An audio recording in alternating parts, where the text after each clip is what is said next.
Olá a todos, sejam bem-vindos a mais um episódio do meu podcast De Frente Comigo, que eu sempre começo agradecendo a sua audiência, agradecendo a sua paciência, inclusive agradecendo a você que tem compartilhado com os amigos, viu? Isso é muito importante. Espalha pro povo que agora o podcast De Frente Comigo está valendo. Pablo Thiago tá aqui sempre, trazendo conteúdos e histórias inspiradoras.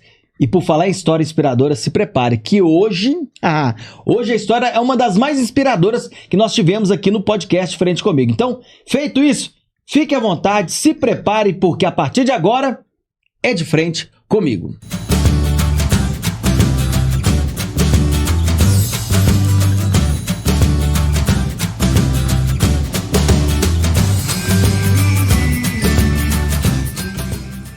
E de frente comigo está ele que, pensa só, o frio que a gente está sentindo hoje.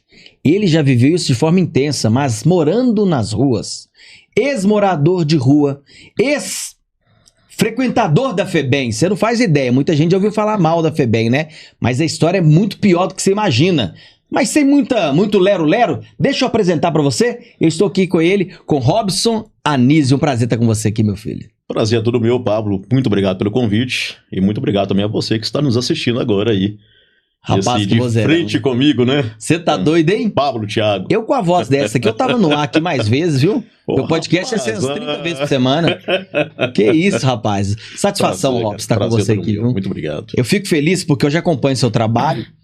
Comecei a conhecer um pouco mais da sua história recentemente, porque eu já sabia, olha, ex-morador de rua. O cara faz um trabalho legal, ele tá inspirando outras pessoas com a história dele. Só que eu fui a fundo da sua história. Sim. E percebi que o trem é mais frio que eu imaginava, meu filho. Que doideira isso aí, hein? Morou na rua mesmo. Cara, na rua, foi dos 7 aos 13 anos, né? Aí eu perdi minha mãe, na verdade eu nunca conheci pai, nem tia, nem vó. Éramos apenas eu, a minha mãe Terezinha e a minha irmã Eunice. Morávamos à beira de um rio no bairro das Indústrias, em Belo Horizonte.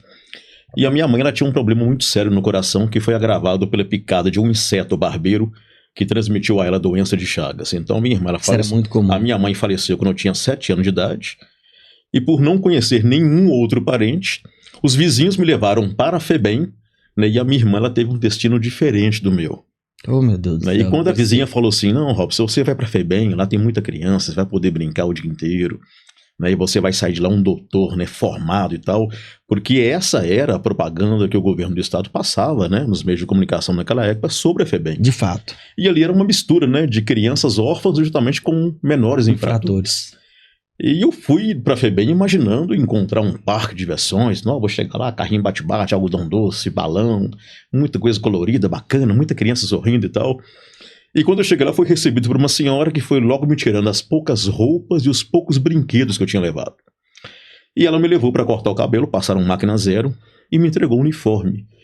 E eu olhava fixamente para esse uniforme que eu observei que tinha um número, que era o 18. E como eu olhava fixamente para esse número, essa senhora virou para mim e falou assim, olha, a partir de agora você não vai se chamar Robson, você vai se chamar 18.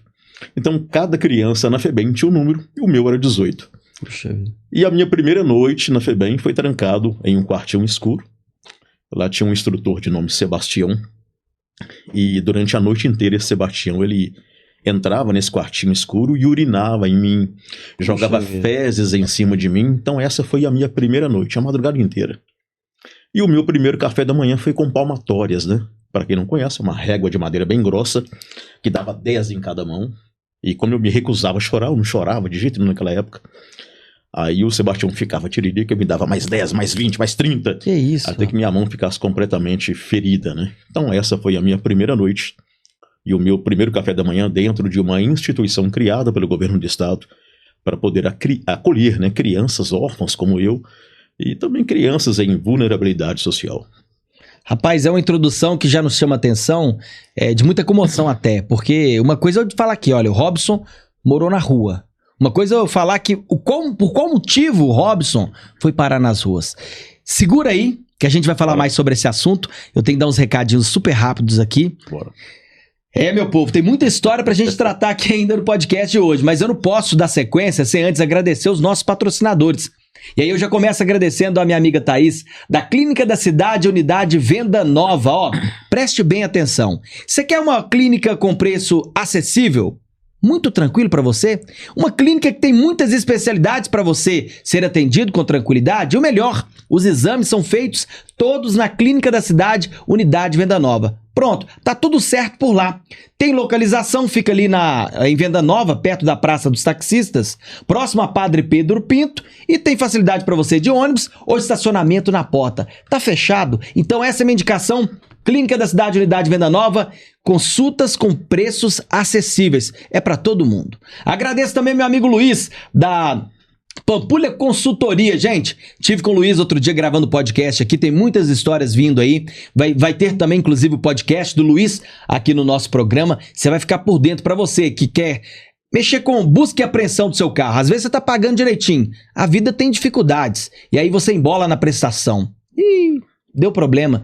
Se deu problema, aí que entra o Luiz. Ele vai resolver para você. Seu carro foi levado pelo banco? Liga pro Luiz da Pampulha Consultoria, que ele busca seu carro e o banco te entrega na porta, tá bom? Busca apreensão, revisão de contrato, leilão, tudo é na Pampulha Consultoria. E para fechar, eu quero agradecer também a nossa patrocinadora Patrícia Bertz, lá da Odonto Araújo. A Odonto Araújo fica ali na Rua Tamoios, no centro, no coração de Belo Horizonte. Siga nas redes sociais Odonto Araújo. Você precisa tratar seu dente, gente. Os dentistas de lá têm as mãos de fada. Pensa só, você vai no dentista, tem uns que tocam até tambor no dente da gente.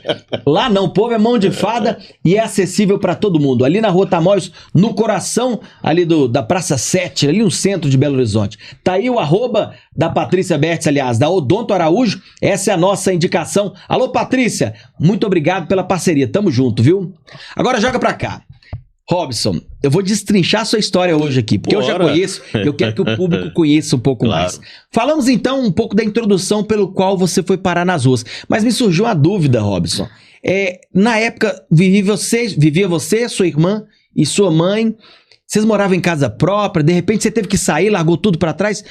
Ficou muita história pra trás ainda, né, Robson? Não, na verdade a gente sempre foi uma família bem pequena e bem pobrezinha, né? Então a gente morava num barracãozinho que era alugado, à beira de um rio. E a minha mãe, ela trabalhava vendendo balas. Isso em Belo Horizonte já? Sim, em Belo Horizonte, né? Onde? Qual região que é? Nós morávamos no bairro das Indústrias, bem próximo ali do Barreiro, no Hospital Santa Rita, aquelas mediações. Tanto é que a minha mãe faleceu no Hospital Santa Rita, ali no Barreiro. E a minha mãe, ela saía cedo para trabalhar. Ou ela trabalhava de doméstica na casa de algumas pessoas, ou então ela vendia balas no centro de Belo Horizonte, né? Então éramos bem pobrezinhos mesmo, tanto é que nem energia elétrica tinha em casa. Olha só. Né? Então a gente não tinha televisão, eu conhecia ainda porque de vez em quando a minha mãe permitia que eu fosse na casa do vizinho para poder assistir. Mas também não era todos que tinham naquela época a televisão também dentro de casa, porque ainda era um aparelho que não era acessível para todos. Né? E você, assim, na sua essência hoje, esse vozeirão, esse comunicador que você puxou alguns traços da sua mãe? Então, cara, os traços que eu puxei da minha mãe foi a questão da honestidade, né? Porque a minha mãe, ela sempre, apesar de ter vivido pouco tempo com ela, né? Apenas 7 anos, e aí você tem um tempo para você começar a se entender por gente desse mundo e tal, começar a entender, compreender algumas coisinhas. Mas eu me recordo muito bem da minha mãe, que ela saía cedo para trabalhar e ela sempre chegava e falava: olha, eu quero que você cresça uma pessoa trabalhadora, honesta, do bem, sem precisar de pegar nada de ninguém e vencer por mérito, né? Pelo seu mérito. E dentro da FEBEM, né? Eu carreguei isso comigo, e não só dentro da FEBEM, mas quando eu também fugi, fui para as ruas. E eu demorei 1 ano para tomar coragem e fugir da FEBEM, né? Eu via muitas crianças fugindo, escalando o muro e fugindo, só que eu não sabia, eu tinha um medo, porque eu não sabia o que eu ia encontrar atrás dos muros, sem uma mãe e sem uma irmã. Né? E depois de 1 ano eu tomei coragem, porque eu já estava cansado, né? Porque lá dentro da FEBEM eu sofria abuso, e todos os tipos de abuso você pode imaginar, né? Torturas, todo tipo de violência. E aí eu tomei coragem de fugir juntamente com outros meninos. E nesse dia eu me recordo que eu corri tanto como eu nunca corri até hoje em toda a minha vida. E correndo eu fui parar na Praça da Estação, que é ali no centro de Belo Horizonte. Onde você acabou morando por um tempinho, né? E só que eu achava assim, não, eu vou estar na rua, pelo menos eu não vou sofrer a violência que eu sofria dentro da FEBEM. Mas só que aí foi engano, né? Naquela época tinha uma gangue de meninos de rua lideradas por um jovem o apelido do Cabelinho de Fogo. Nossa Senhora. Que era o terror. Filho do capeta, então. Que era o terror, né? O Cabelinho de Fogo, porque ele tinha um cabelo Black Power e ele pegava as acetonas, roubava as acetonas da farmácia, jogava no cabelo pra descolorir e ficou. Aí ficava igual o cabelo de fogo mesmo, né? E nessa época, pivete no centro era comum. Nossa, isso tinha medo, né? Era muito, né? E tinha esse Cabelinho de Fogo que ele era o mais terrível de todos, né? Tanto é que ele liderava a gangue dos meninos. Então, o Cabelinho de Fogo, toda criança que ele via na rua, ele queria que fizesse parte da gangue dele. Então, comigo não foi diferente. Então, ele foi... recrutar você. Falava comigo, olha, você vai entrar pra minha gangue, e entrar pra gangue do Cabelinho significava que teria que roubar, furtar, matar pessoas. E eu falava, não vou. E toda criança que se recusasse a entrar pra gangue dele sofria as consequências. E no meu caso, a consequência que eu sofria, eu era torturado. Eles esquentavam o ferro na brasa e saíam queimando o meu corpo. Então meu corpo é cheio de manchas, né, dessa época ainda, porque a tortura no meu caso, que eles praticavam contra mim, era com ferro quente, queimando o meu corpo.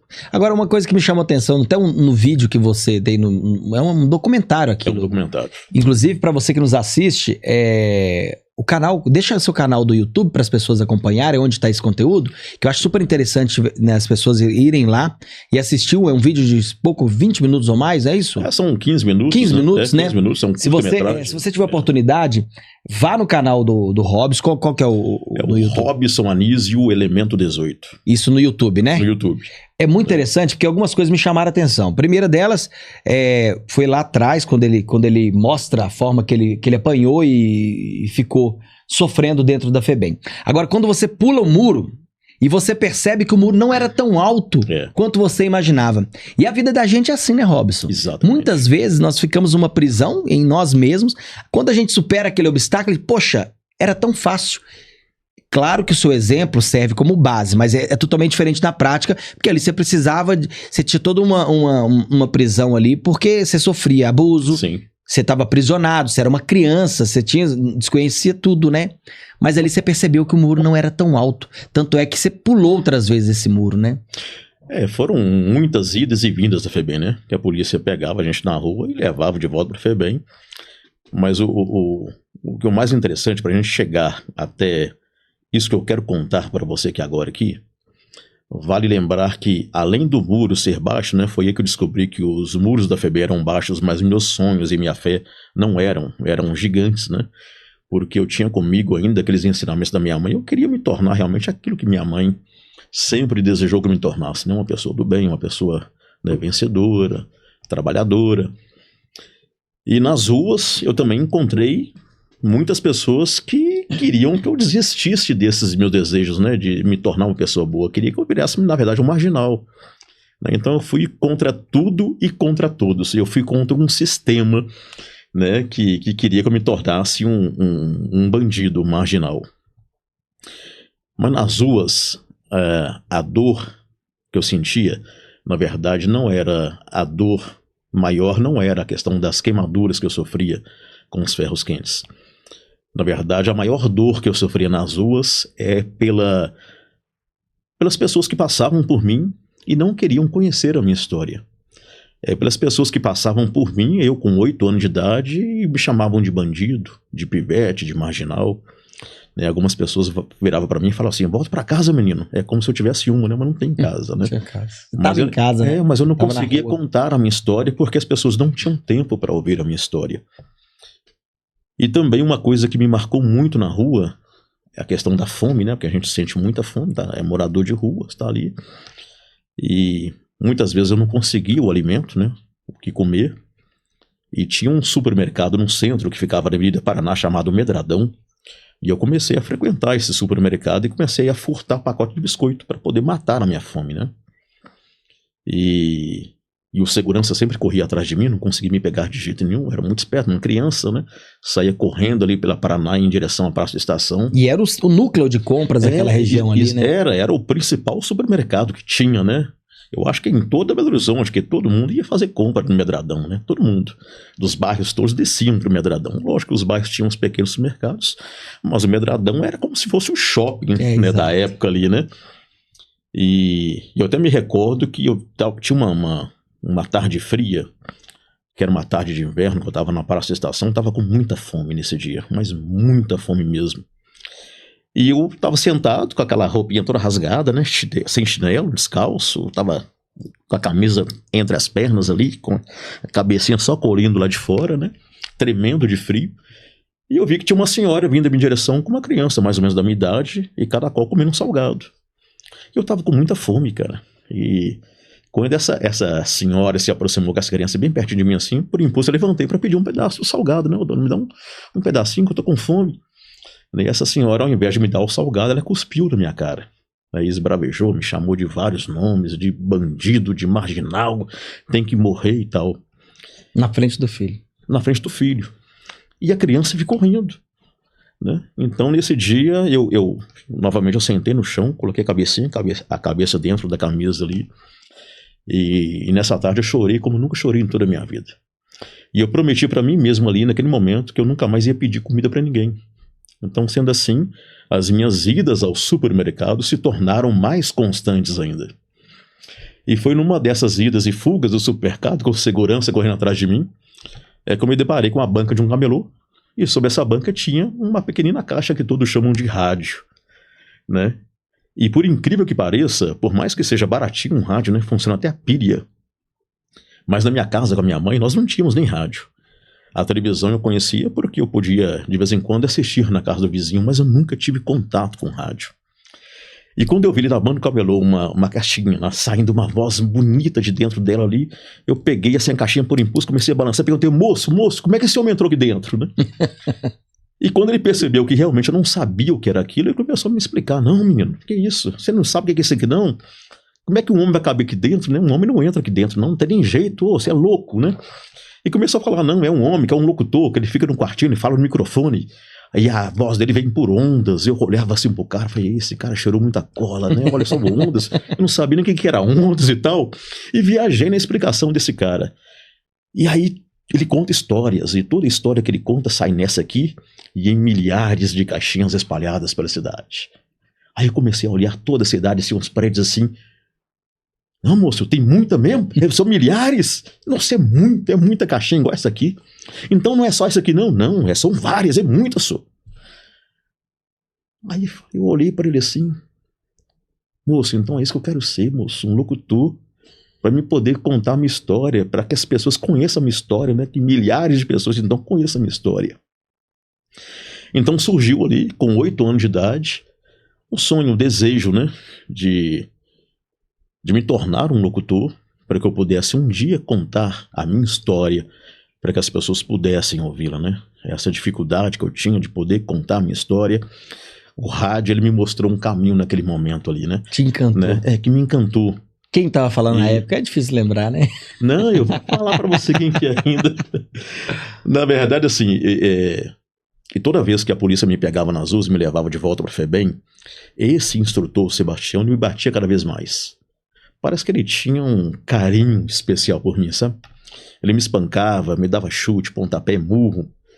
E ele virava pra mim e falava assim, você não vai passar dos 18 anos, cara. Você vai morrer, você vai virar um marginal. E eu olhava pra ele assim, não, eu vou ser um locutor. E eu bati o pé mesmo. Aí ele me dava murro, eu caía no chão, muitas vezes era com o rosto escorrendo sangue já. E ele me chutava, eu levantava de novo e falava, eu vou ser um locutor. Você vai ser um marginal, vou ser um locutor. Né? Até que ele se cansava e me deixava pra lá. E isso foi dos 8 anos que eu comecei a criar o sonho, né? A nutrir o sonho de me tornar um locutor.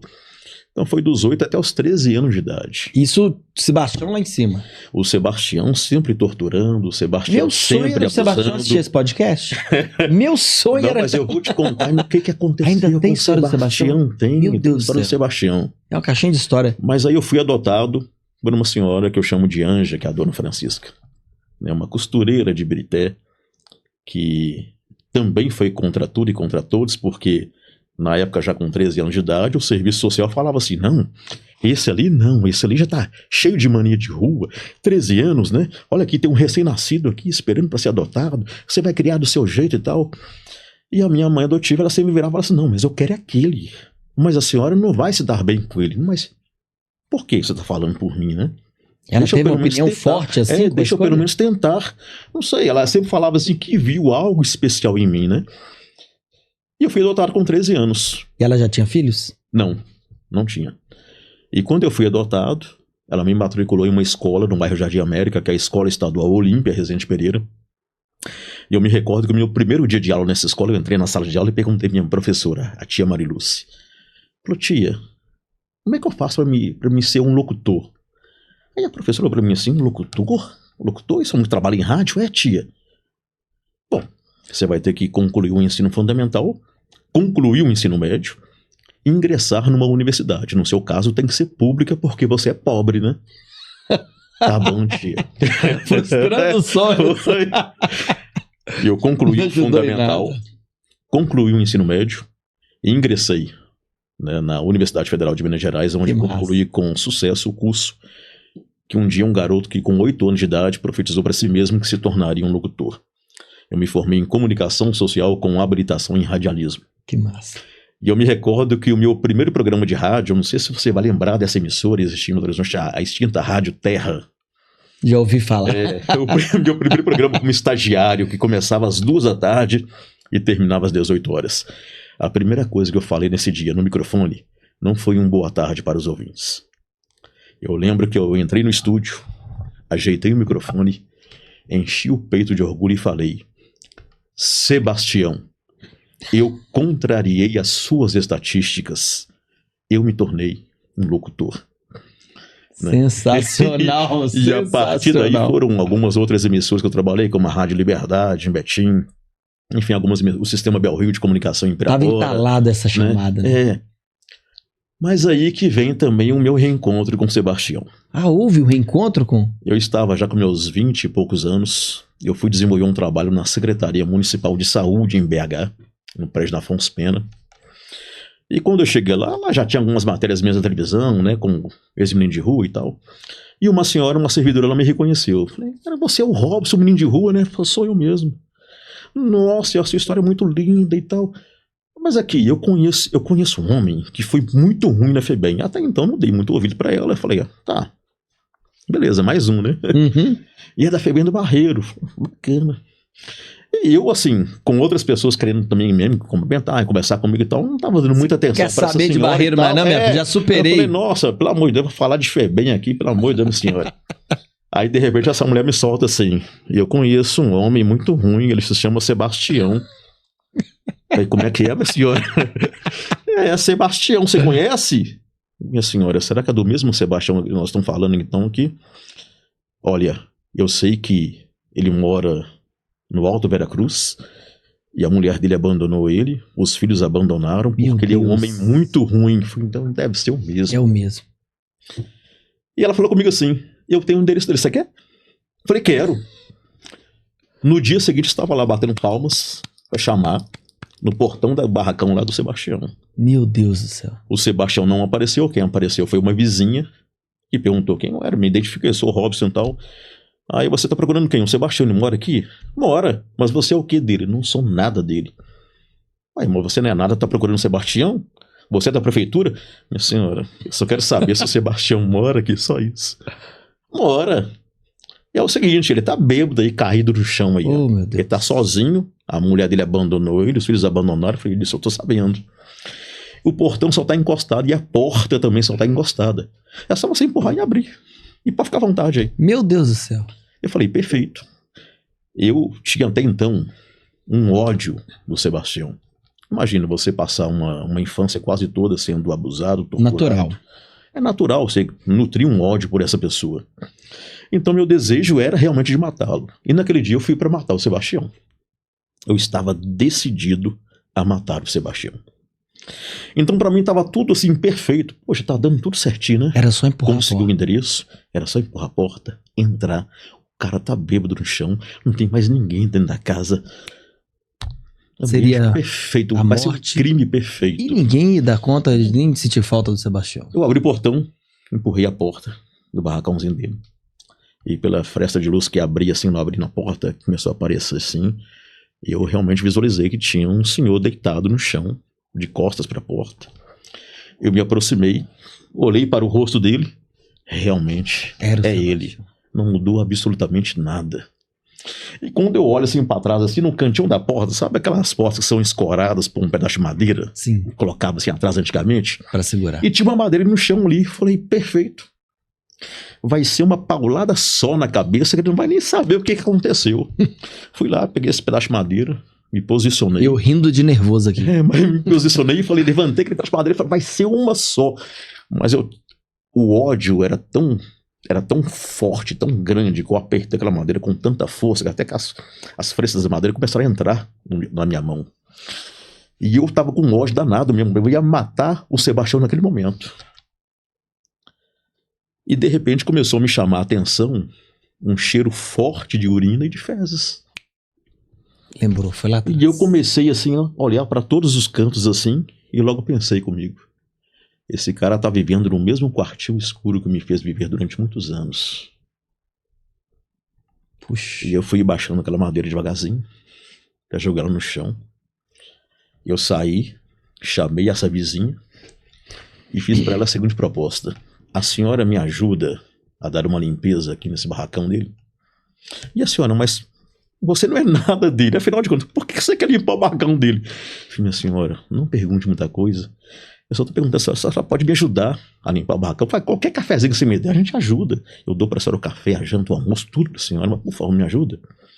Fui a um supermercado ali próximo, comprei todo o material de limpeza, higiene e limpeza, voltamos e fizemos a faxina. E em nenhum momento o Sebastião acordou. Caído no mesmo canto? Caído no chão, e estava realmente muito bêbado. Limpamos todo o barracão. Isso quando eu conto, a pessoa assim, não é possível, você não fez isso? Não fiz. Eu limpei todo o ambiente. Quando eu terminei de limpar a casa, não tinha nem luz e nem água. Eu tive que buscar água na casa da vizinha. Dei para ela um dinheirinho por essa água ainda. Ela juntou para mim as contas que estavam na caixinha de correio dele. Eu fui à lotérica, paguei todas as contas, pedi a religação. Não tinha gás, pedi para entregar um gás. Voltei ao supermercado e fiz para ele uma comprinha e coloquei lá na casa dele. Meu Deus. Antes de ir embora, a única coisa que tinha sob a pia da casa dele era uma garrafa com um pouquinho de cachaça. Eu joguei essa cachaça fora, deixei a garrafa lá cheia de água. Saí e falei para a senhora, avisa para ele que amanhã eu tô de volta, por favor. Fui embora e no dia seguinte eu retornei, chamei novamente o Sebastião e dessa vez quem abriu a porta e quem deu a porta foi ele. O Sebastião chegou, tudo bem? Sebastião, sim, sou eu. Ah, peraí, é você que estava aqui ontem aqui? Que a dona Maria que falou assim, que tinha um rapaz aqui de voz grossa, de olho verde, olho claro, é você que estava aqui, né? Sim, senhor. Mas o que você veio fazer aqui ontem aqui? Falei, eu gostaria muito de conversar com o senhor, posso? Eu te conheço. Não, eu poderia só conversar com o senhor. Ele pode, você já entrou aqui ontem, então pode entrar de novo. Situação pior, inclusive. Aí nós sentamos num banquinho frente a frente.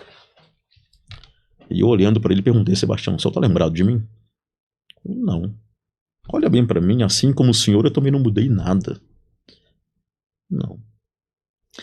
Eu sou o Robson, aquele menino que entrou na FEBEM com 7 anos de idade, que o senhor na primeira noite trancou no quartinho escuro, que o senhor urinou em cima de mim, assim como diversos outros anos seguintes.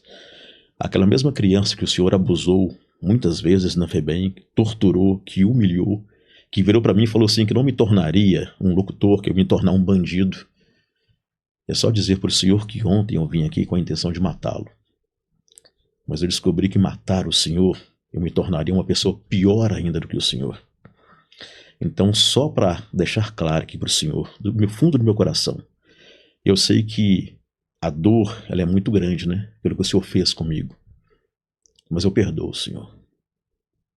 Tá? Porque naquele momento eu descobri que existia em mim uma corrente que me aprisionava, que me impedia de ser feliz, verdadeiramente ser feliz, pelo ódio que eu nutria pelo Sebastião. E a partir daquele momento que eu perdoei o Sebastião, que eu abracei, que ele chorou, que eu chorei também junto, choramos juntos, eu percebi que naquele momento eu quebrei essa corrente. O perdão, ele não quis dizer que eu me tornei um amigo do Sebastião, que eu fiquei indo na casa dele sempre, não. Isso significou para mim que eu segui o meu caminho em paz e o Sebastião seguiu o caminho dele em paz. Sensacional. E depois de 1 mês e pouco depois, eu recebi a notícia que ele tinha falecido. Mas não fui eu que matei. Sensacional. Não pela morte do Sebastião, mas pelo contexto da história. Mas assim, e foi a primeira grande lição que eu aprendi na minha vida, sabe? O perdão. como que o perdão liberta, como que o perdão nos faz tão bem. Então, pessoas que... Eu sempre falo nas palestras, nas escolas, né? Às vezes você está brigado com seu irmão, com a sua mãe, com o seu pai, com o seu vizinho, com o seu... sei lá, um parente, um amigo seu, né? E você não quer dar o braço a torcer e você acha que é um caso irreversível, né? Aí eu conto sempre essa história para os jovens, né? Essa história de perdão que o Sebastião. Imagina um cara que fez tudo isso contra mim e mesmo assim eu tive a nobreza, a capacidade de chegar e perdoá-lo. Perdoar sem ao menos ele te pedir perdão. Exatamente. Sensacional. Robson, olha, tá difícil até de fazer pergunta pra você. Eu fico aqui parado observando e engraçado que você também não só conta a história de vida que você teve, uma história real, mas como consegue contextualizar essa história numa construção... Eu tô aqui, eu consegui imaginar a casa do Sebastião, o quarto, enfim, segura que eu vou te perguntar mais. Tá gostando do podcast? Tá curtindo? Eu tô curtindo demais, tem muita história com o nosso querido Robson aqui. Eu peço a você que está nos acompanhando até agora, se ainda não é inscrito aqui no nosso canal, se inscreva no canal, seja bem-vindo a você que é a primeira vez que está aqui conosco, dê o seu like, clique aqui nas notificações, que histórias como a do Robson virão também outras histórias. Claro que essa aqui é inspiradora demais, eu tô segurando para não chorar aqui na frente dele. Mas fique conosco, acompanhe sempre aqui esse canal, porque de frente comigo estarão vários personagens. Agora volta para cá, Robson. Rapaz, vamos recompor aqui. Bora. Eu vou dar uma quebra de gelo aqui, porque você começou a entrar na parte onde eu queria também extrair muitos conteúdos. Hoje você trabalha, você atua como palestrante, né? Sim. Apesar que a sua carreira na trajetória aí como locutor, como apresentador, na comunicação, você teve uma participação incrível. Inclusive, até confidenciou aqui que já esteve na TV Alterosa. Isso, quando fiquei muito feliz em saber, não sabia, que legal. Dirceu Pereira. Cara, fiquei muito feliz. Só que eu queria entrar agora, nesse momento, na parte que você trata com as crianças. O porquê você decidiu contar sua história para criança? Então, lembra quando eu falei que com 8 anos de idade eu prometi para mim mesmo, né, que eu contaria a minha história para que milhares de pessoas pudessem ouvi-la? E nada melhor do que contar a história para essa geração, para crianças, para adolescentes, né? E é um trabalho que eu faço há 20 anos. E é um trabalho que me faz bem, sabe? É um trabalho que me mantém vivo, porque não é apenas contar uma história, mas é uma possibilidade de mudar vidas, né? E é isso que a gente faz com o trabalho. A gente muda vidas, a gente transforma vidas, né? Nesses 20 anos eu já escutei já tanto relato de adolescentes, de jovens que chegaram para mim, que agradeceram, né? De jovens que inclusive chegaram para mim e falavam assim: eu estava determinado hoje a tirar minha vida. Uau! E ouvindo a sua história, agora eu mudei meu pensamento. Eu vou continuar vivendo. Rapaz, que chique. Sabe, de histórias que, assim, que emocionam, né? Histórias que eu tive numa escola agora no bairro Goiânia, recentemente agora, poucos dias atrás. E nessa escola eu já fui comunicado pela diretora, né? Que ela me convidou para palestrar para o turno da tarde, que são as crianças e adolescentes, e para o EJA à noite. E ela falou comigo: olha, o EJA é muito difícil. Lá nós temos pessoas da comunidade, inclusive criminosos, que inclusive que vão armados para a escola. Então, assim, é um trabalho que a gente tem que, sabe, ter muito cuidado. Design novos, né? Então eu já fui preparado e falei: meu Deus, me guia nesse trabalho, né? Você já foi armado. Armado na condição de ser protegido. Armado na palavra, né? De poder transmitir para eles alguma coisa de boa, realmente interessante para eles, que pudesse mudar, transformar a vida deles. E realmente eu me deparei lá com 3 que estavam muito difíceis. Inclusive, quando eu comecei a palestra, eles se levantaram, saíram, né? Que eu estava dando a introdução, que tem uma abertura da minha palestra, né? Eu estava preparado já para entrar, eles passaram por mim, inclusive o último passou perto de mim, eu perguntei: mas você já está indo embora? Ele só olhou para minha cara e nem respondeu. Eu falei: meu Deus, deixa ir embora, né? Cabelinho de fogo. Aí eu fui e entrei, até falei com a diretora: mas eles estão indo embora? Não, mas eu já vou lá buscá-los. Me deu vontade de falar assim: não, deixa eles ir embora, né? Deixa eles irem e tal, demais assim. Mas ela foi, buscou eles de volta e tal. E eles ficaram a palestra inteira perturbando. E esse rapaz, inclusive, que fazia gesto obsceno pra mim durante a palestra e que tal. Isso? E ele perturbava, ele conversava e tal. Só que eu pensava comigo assim: claro, eu não posso perder, sabe, o equilíbrio aqui. E eu não posso também deixar de fazer, eu ficar chamando atenção, porque eu não sei qual que vai ser a reação do cara. O cara tá armado. Então eu sempre me aproximava mais, ficar bem pertinho dele assim, para ver se ele se tocava. Poxa, o cara tá na minha frente aqui falando, eu vou parar de falar também. Não, ele continuava falando. Mas todo momento que eu me aproximava dele, eu falava assim com Deus: Senhor, é desse aqui que eu preciso resgatar. É desse aqui que eu preciso, Pai. Que a mensagem toque o coração dele e tal.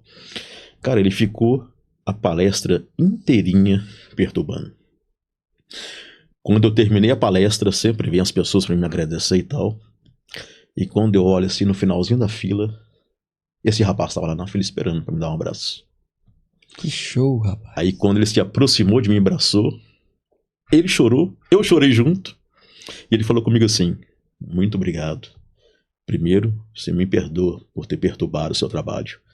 E segundo, eu precisava muito de ouvir o que você falou aqui hoje. Uau. Né? Então, ou seja, aí nos prova cada vez mais, né, que Deus nunca nos abandona, né, que Deus está sempre com a gente. Eu fiz um pedido para Deus naquele momento ali, Deus me atendeu. Era a pessoa que eu queria realmente resgatar. Né, e de ver ele me abraçando ali no final do trabalho, me agradecendo e pedindo perdão pelo encontro que ele causou durante a palestra e tal. Então foi para mim muito emocionante e gratificante, né, saber que o meu trabalho, o trabalho que eu faço, né, ele resgata vidas, ele salva vidas, né. Então é um trabalho, como eu te falei, já são 20 anos fazendo esse trabalho e eu quero continuar pro resto da minha vida fazendo. E é um trabalho que me deixa extremamente feliz e realizado. E é um trabalho que eu faço nas escolas públicas que é gratuito. Eu ia te perguntar sobre isso. Como funciona? Eu não cobro um centavo. Né? Pelo contrário, eu tiro do bolso. A diretora te liga pra pagar a produtora, né? E aí você... Aí eu vou. E uai, que chique. Né, agenda lá, palestra lá. Antes a gente tinha sempre é muita escola que solicita no trabalho, né? Ainda mais agora, que o trabalho ganhou uma proporção gigante e tal. Mas eu não consigo mais fazer um número de escolas toda semana como eu fazia antigamente. Então hoje eu faço uma por semana. Né? Mas eu consigo. Feijão com arroz bem feito ali. Entendeu? Igual eu fiz agora, na quinta-feira, agora, na sexta-feira, né? Passou. Fui o Ari da Franca, lá do bairro Santa Mônica, que é bem perto do meu bairro onde eu moro, que é um bairro, moro no Piratininga. Tem um bairro vizinho lá, que são 700 alunos, né, na quadra e tal, né. E sabe o que é o mais legal? É porque quando eu falo assim, né, que pode colocar todos os jovens juntos, sentadinhos, cada um nessa cadeira da quadra, aí a primeira coisa que eu escuto a direção falando assim: não vai dar certo não, meu filho. É melhor a gente fazer por turmas. A gente faz assim, de 100 em 100. E professor, você tem que ter. Professor que é todo do jeito deles, né? Mas por quê? Olha, não vai dar certo. Nós já tentamos isso aqui, já não dá certo. Os meninos não vão deixar você realizar seu trabalho. Eles vão tumultuar. Nossa, vai ser uma bagunça generalizada aqui na escola. Falei, vai por mim, confia em mim. Pode colocar os 700 sentadinhos ali. Eu já palestrei para até 2.000 meninos sentadinhos lá, não deu problema. Vai por mim. Aí depois, no final do trabalho, que vem os diretores, os professores falando: cara, isso é inédito, é inédito na escola, porque nunca aconteceu isso na escola. Dos meninos ficarem tão centrados assim na sua história, de ficarem tão compenetrados, de escutarem, de respeitarem, sabe? E ali aquele chororô todo, né?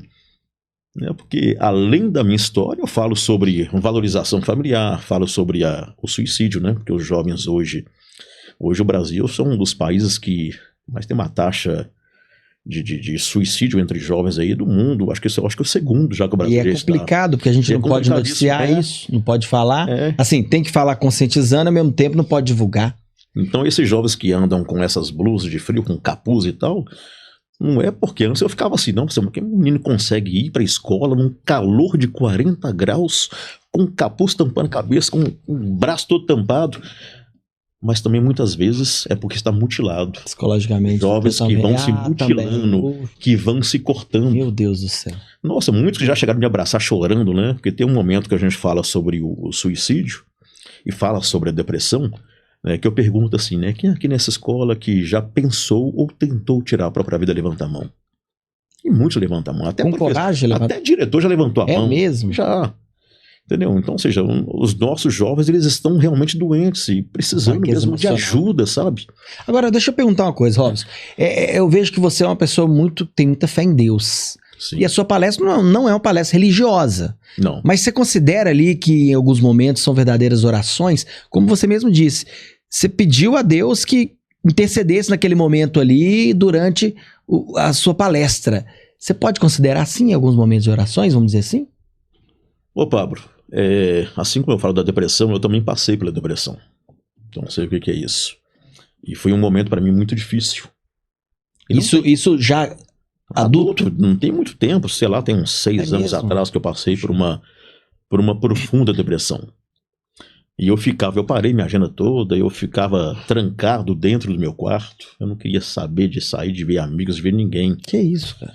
Então foi um momento para mim muito difícil. Sabe aquele momento que você tá precisando de um amigo para você desabafar? E muitas vezes os amigos acham que você vai desabafar, falar sobre problemas. Não é. Você vai falar de uma outra coisa, mas você só quer conversar, ter uma pessoa para te ouvir. E muitas vezes as pessoas chegam perto de você e falam assim, e falam para você: isso aí é bobeira, isso é falta de Deus, vai procurar uma igreja, vai estudar, vai trabalhar que passa. Faz um exercício físico. E não é assim. E eu cheguei de fato a pensar em tirar minha própria vida. E nesse momento que eu estava muito depressivo, tinha um grande amigo meu, o Josué, que mora em São José da Lapa. Ele frequentava uma igrejinha simples, uma igrejinha evangélica. Ele até falava, é uma igrejinha que fica numa garagem de uma casa, é bem simplesinha, mas lá tem um pastor que faz a revelação. Eu falava assim, só que pastor faz revelação? Isso não existe não, revelação, quem faz revelação? E eu estava tão assim, profundamente, tão depressivo, que eu comecei a duvidar da existência de Deus. E ficava no meu quarto só gritando com ele, você não existe. Existe? Então se você existisse, eu não seria um menino de rua, não teria sido abusado como eu fui abusado, não teria sido torturado como fui torturado, não teria tirado a minha mãe de mim com 7 anos de idade. Então você não existe, então você é uma farsa. Então eu estava numa briga feia com Deus. E o Josué sempre falava comigo, vamos lá na igrejinha? Não vou não tem tempo. Aí dá mais, vamos né? lá. Aí teve um dia que eu falei assim, eu vou. Sempre às quartas-feiras que ele falava, né? Eu vou. Pra contestar. Aí eu pensei comigo, só pra esse cara parar de me chamar, eu vou lá. Fui pra igrejinha dele, ele chegou lá, eu vi o pastor chegando, um ternão todo azulão, falei, rapaz, esse aí, pelo menos de terno ele tá bem, né? Azulão. E esse pastor chegou lá e começou a fazer as revelações. A igreja é muito pequenininha, aí eu vi que ele chegava assim, uma pessoa na minha frente, uma pessoa atrás, uma pessoa do meu lado. Pra todo mundo fazer a revelação, menos pra mim. Que tava, inclusive... Aí quando terminou o culto, o Josué, Robson, você gostou? Não gostei não. O cara não fez a revelação pra mim. Isso aqui é uma farsa, isso aqui é combinado. Eu falei com o Josué mesmo, isso aqui é combinado. Na igreja ainda? Esse cara aqui, ele combina com o pessoal, com os fiéis aqui, só pra enganar o povo. Isso é farsa. Eu falei, Robson, Deus vai falar com você, não é no tempo seu, não é no tempo dele. Se não foi hoje, tenta vir quarta-feira que vem. Eu falei, eu vou vir de novo aqui. Cara, ele ficou pegando tanto meu pé que eu falei assim, eu vou vir pela última vez e vou provar pra você que Deus não existe. Na quarta-feira seguinte eu voltei nessa igreja, cheguei lá, o pastor chegou, começou a fazer as revelações. E o terno era outro? O mesmo terno. O mesmíssimo terno. Tá bom, mas pelo menos ele tava na elegância. E ele começou do mesmo jeitinho. Pessoas na minha frente, pessoas atrás de mim, de um lado, do outro. Ele virou assim, olhou pro relógio. Meus irmãos, vamos encerrar o culto, né? Já até estourou o horário. Eu vou fazer aqui a oração final. Eu respirei fundo, falei... Charlatão. A única coisa que eu fiz foi, em pé ali no lugar onde eu estava, na igreja, eu fechei os olhos e falei assim, se o Senhor existe mesmo, prova pra mim que isso existe. Mostra pra mim que você existe mesmo. Fala comigo através desse homem, desse pastor aí. E o pastor fazendo a oração final.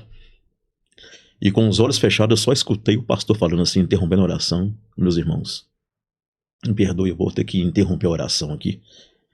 Porque tem uma pessoa aqui na igreja pedindo pra Deus pra me falar com ele através dele. Uau. Isso aconteceu mesmo, isso foi fato mesmo. Eu acredito. Eu não conseguia abrir os olhos naquele momento. Eu só começava assim, balançar a cabeça. Falei, não, mentira, isso é impossível. O homem não consegue ler a mente do homem, não. De jeito nenhum. Não, isso não tá acontecendo. Não é comigo, não. Ainda assim estava acontecendo. Deve Você ser pediu, uma outra pessoa. Vindo. E eu não consegui abrir os olhos.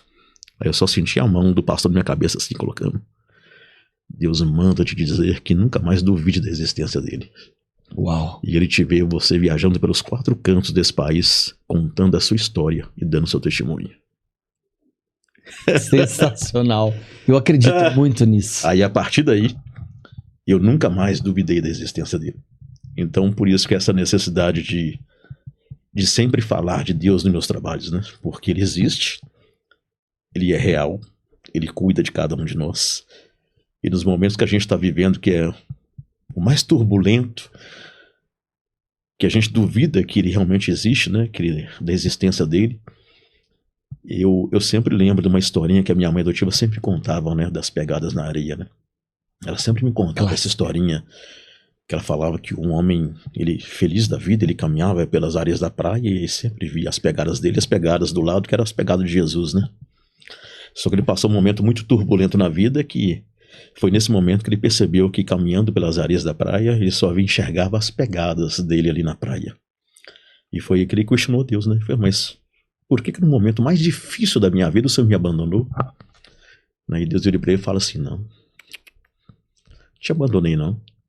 Foi nesse momento mais turbulento da sua vida, onde você enxergava ali só as 2 pegadas ali, não eram suas não, eram minhas. Porque foi nesse momento que eu te carreguei no colo. Sensacional. Então foi a partir dali que eu comecei a entender que, de fato, nos momentos mais difíceis e o que eu passei em toda a minha vida, ele nunca me abandonou. Ele sempre me carregou no colo. E se eu estou vivo aqui hoje, contando a minha história, seja aqui no seu podcast, nos outros locais que eu já fui, nas escolas que eu continuo indo, é porque ele me capacitou para isso. Ele me possibilitou que eu continuasse aqui na Terra para poder contar a minha história e para poder mostrar para todos que é possível sim a gente dar a volta por cima dos nossos problemas, que é possível a gente vencer pelo bem, pelo caminho certo, que é possível a realização dos nossos sonhos, basta a gente querer, né? A gente vive num mundo que as pessoas estão tão deprimidas, as pessoas estão tão desacreditadas, né? Que acha que jamais irão conseguir realizar, né, os seus mais lindos sonhos, né? Que isso é impossível, jamais vai conseguir, né?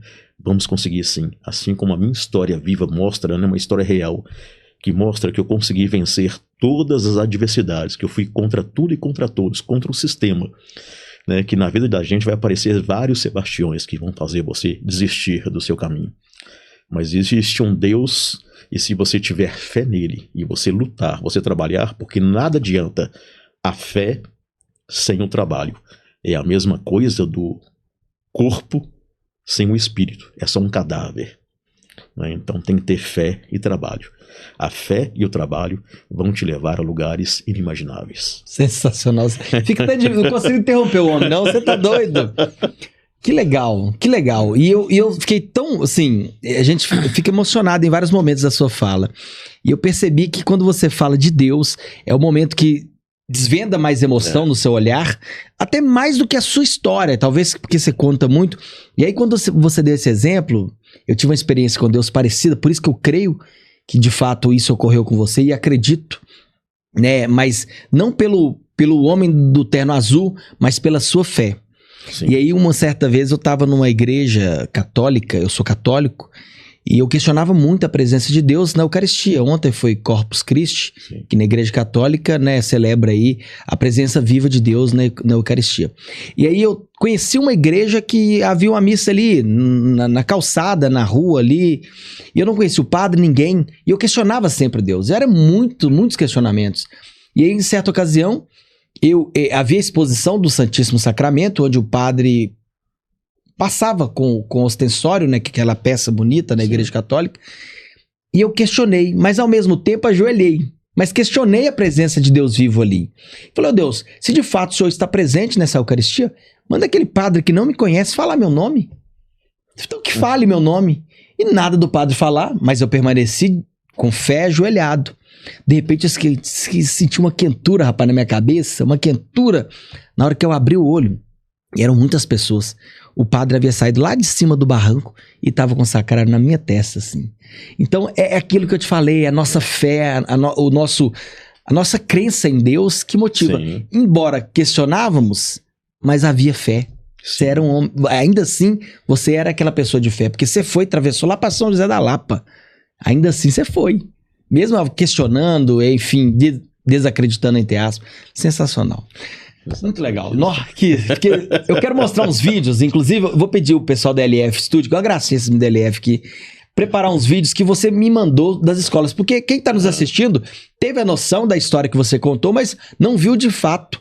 E aí eu vou apresentar de forma rápida ali, mas a gente vai comentando sobre esse conteúdo. Sim. Eu queria que colocasse o primeiro vídeo da atuação. Aquelas pessoas que brincam na rua, tratam o coleguinha com maior alegria, com maior amor, mas quando a mãe chama para almoçar, ele entra xingando a mãe dele.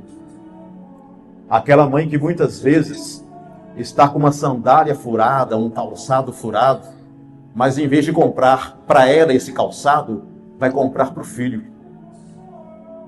Muitas vezes já vi mães que deixam de se alimentar na rua, passam fome, para poder levar o pão para você se alimentar. Ô Robson, esse é um dos momentos mais marcantes da sua palestra. Eu vou apresentar outros aqui, mas eu queria começar por esse, e eu vi que todos os jovens, praticamente ali, já estão em momento de reflexão, já estão acometidos pela emoção. Como que é o clima durante esse momento, Robson? Então, essa parte é a parte da valorização da família, né? A gente tenta buscar o resgate mesmo da família, né? Uma família que já está tão desestruturada, né? Você lembra como que era antigamente, né? As famílias que eram unidas, né? Tinha as reuniões de família, pelo menos na minha casa, com a minha mãe adotiva, tinha as reuniões de família que ela realizava toda segunda-feira. A gente se sentava à mesa para poder almoçar juntos, né? Fazia as refeições juntos. Então era uma família que era mais unida, né? E com a questão da tecnologia que chegou, com os aparelhos celulares, com a internet, isso foi afastando um pouco mais, distanciando as famílias, né? E é tão triste ver os filhos, cada um pegando seu celular, pegando seu pratinho, cada um vai para um quarto, enfim, ninguém mais, né, se senta à mesa para almoçar juntos, nem sequer nos finais de semana. E a gente tenta buscar um pouco, resgatar um pouco disso aí e também mostrar para essa geração, né, o quanto que é valioso ter uma mãe e um pai vivos em nossas vidas, né? E é um momento que mais, assim, aflora realmente a emoção dos jovens, né? Porque eu pergunto aqui, quem é que nessa escola que já perdeu um pai ou uma mãe? Levanta a mão, levanta a mão. E agora, quem nessa escola que tem mãe e pai vivos? A grande maioria tem. Eu sempre falo, a minha tristeza não é para quem já perdeu um pai, né? Porque quem já perdeu um pai ou uma mãe sabe muito bem o que eu tô falando, né? Eu já perdi a minha mãe adotiva e minha mãe biológica. Então a falta que faz é o cheiro, né? Sentir o carinho, o abraço, sabe? E até as broncas também, né? Que são importantes também, porque as broncas são porque são os pais preocupam com a gente, né? Que é que a gente siga no caminho certo, no caminho do bem. A minha tristeza é para quem levantou a mão, que já perdeu, que ainda tem pai e mãe vivos, mas assim não dá o mínimo valor. E só depois... Sabe? E você vê como é que os jovens hoje tratam os pais, né? Com ignorância, com desprezo, né? Tem filhos que levantam, inclusive, a mão, né? Outra mãe. Isso é um absurdo. É uma inversão de valores. Então aí os jovens começam a refletir nesse momento. E graças a Deus eu tenho recebido muito feedback, inclusive dos pais. E os professores também falam se teve mudança de comportamento naquele aluno? Sempre tem. Sabe, pais que me chamam assim, o que você fez com meu filho? Eu falei, não fiz nada. Não, que você foi, ele me falou, chegou aqui em casa chorando, me abraçando, pedindo perdão. Eu falei, que bom, mas o trabalho que eu sempre falo nas escolas, eu vim e dei um pontapé inicial, mas tem que ter continuidade. Não acaba ali. Então a escola tem que fazer um trabalho, que tem que manter esse trabalho sempre ativo, para que as crianças entendam realmente a valorizar as pessoas certas e não as pessoas erradas. Falo também da questão do crime, né? Que eu sempre falo que a maior tristeza da vida não é quando um filho vai enterrar uma mãe e um pai. A maior dor é quando um pai ou uma mãe vai enterrar um filho. E principalmente um filho que entrou para o caminho errado, para a criminalidade. Né? Então sempre falo, quebra a ordem natural. Se você levar um tiro, não fica achando que vai ser o camarada que te colocou na enrascada, que te convidou para você entrar no crime, que vai estar lá no leito do hospital lá, cuidando de você. Não, vai ser sua mãe ou seu pai. Se você for preso, quem vai passar pelo vexame de passar pela revista da guarda, né, ficar sem roupa ali, para ir te visitar na cadeia, não vai ser o camarada que te colocou na enrascada, vai ser seu pai e sua mãe. E quando você for morto, quem vai estar lá ao lado do seu caixão chorando de dor, não vai ser o cara que te colocou na enrascada. Ele tá pouco se lixando pra você. Já até colocou outro no lugar. Quem vai estar lá chorando vai ser seu pai e sua mãe. E de fato então a gente mostra, aí eles começam a... É verdade isso mesmo que tá falando. Cai a ficha. Cai a ficha. Deixa eu colocar mais alguns vídeos ali que eu quero explorar também pro povo de casa entender essa energia. Roda aí, Léo, mais um vídeo pra gente mostrar.